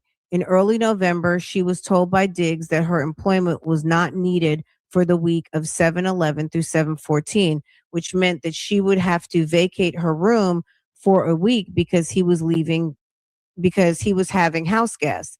He told her to go home and said he would not provide any financial assistance for her flight to wherever.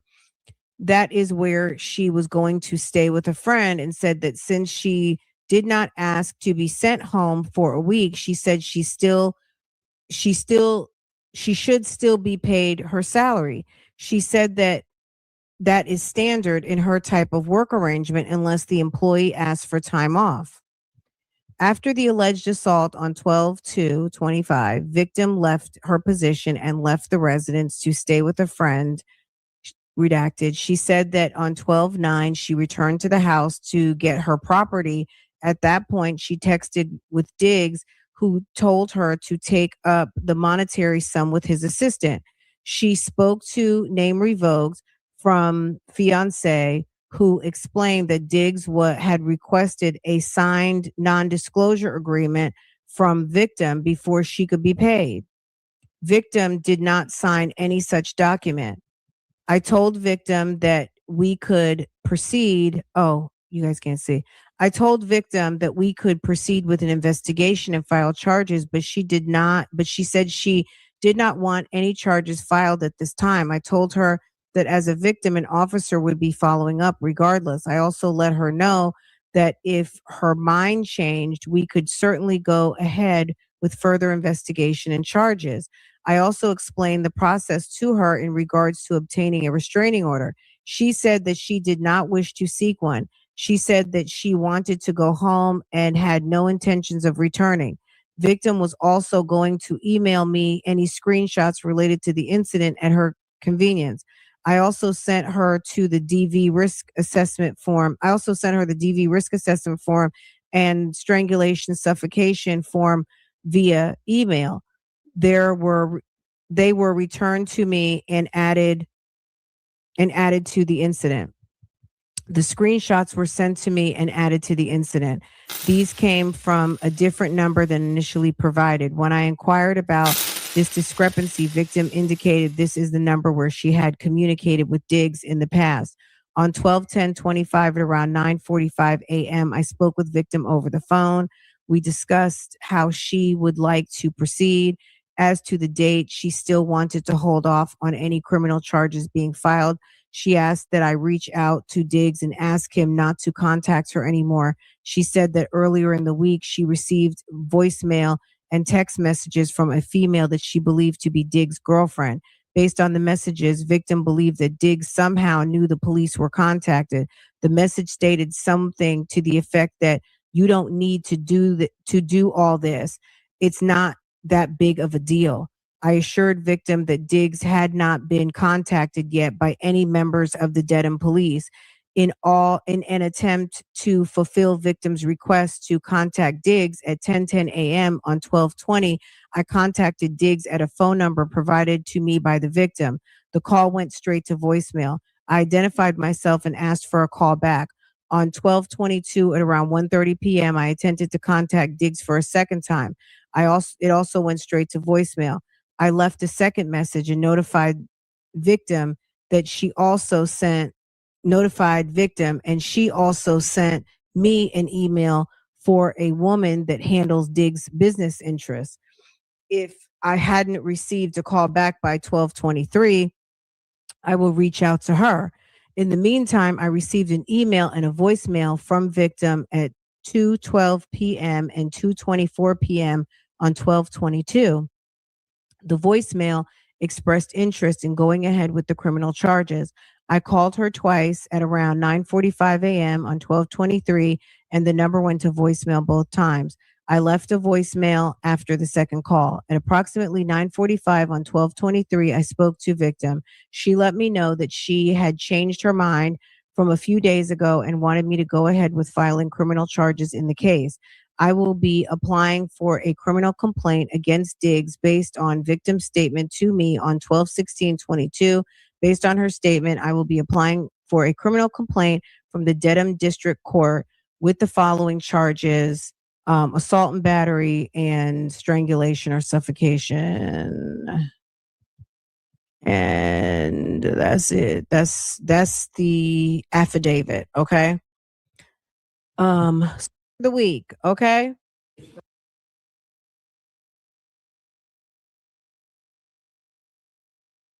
Damned if I'm staying in somebody's house as an employee. Nightmare. You know what I'm saying? A single woman with a grown man who's got you in a damn headlock. Baby, no. Mm-mm. No. Okay. Next case. Okay. All right. Just a second, y'all. Somebody was in court today. Okay. Who was in court today? Cardi. Okay, I'm dropping the link to this if you want to go back and listen to that and then see the arraignment. The arraignment is also in that link too. This video is broken up into chapters. So that chapter, that is the direct link to that chapter. So if you want to check that out, be my guest. Okay, you guys, I'm gonna let you guys go. This was interesting. Okay, Stefon, sir, do better. Stefon, we gonna need for you to start making some better decisions, sir, because I'm gonna just go on a limb and say it's not a stretch of the imagination, the allegations that have been waged against you. Um, you know what I'm saying? Like, and because we've all the stuff that happened with Cardi B, baby, the way you had that other lady over there at the damn Super Bowl, the way you had all them girls pregnant at the same time, you know what I'm saying? Like,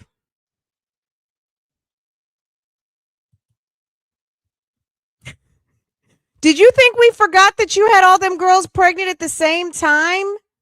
Did you think we forgot how you did Cardi B? Wait. Do you think we forgot how you did Cardi B, sir? Do you think we forgot? He's no upstanding dude. I could totally believe that he did what she said he did. I could totally believe it. I can. But sis out here looking bad. Sis out here looking real bad. So I don't know. Hopefully they'll get her together tonight, give her some testimony coaching. I don't know if that's proper or not. Any of my lawyers out there, you guys tell me if that's proper. I think you're allowed to prep your witness, but I don't know. Y'all need to help. Yeah, they need to help her. Okay. Help her, Lord. Okay, you guys, I'm gonna let y'all go. Have a good evening. Let me get my dinner and situation straightened out since the dog attacked my center island. Okay. I believe it, but she's complicating the case. She's complicating the case. She's doing a Sonya. Okay. She's doing a Sonya, and sis ain't right. Sis ain't right in the head. So okay. All right, you guys. You guys have a good evening. Hit the thumbs up for me, and don't forget it's Monday, so the hypes have been replenished. Hype this video, you get 3 hypes a week. If you guys notice, you can't hype the same. You used to be able to hype the same video 3 times, right? Now you can hype 3 of my videos. So you could hype this one, you could hype the last one, and you can hype the one from yesterday. Okay, get to it. If everybody here hypes me up, okay, all right. Yeah, you get 3 hypes a week. Give them all to me. If nobody's asked you this week for all your hypes, if nobody has asked you yet to give you all their hypes, I did. Okay, I did. Because a closed mouth does not get what? Hypes. Okay. All right, you guys. Love you. Mean it. Have a good evening. I'll see you guys tomorrow. Let's say 10:30ish, 11 at the latest, and we'll get back into it. Okay. Bye, guys. See you later.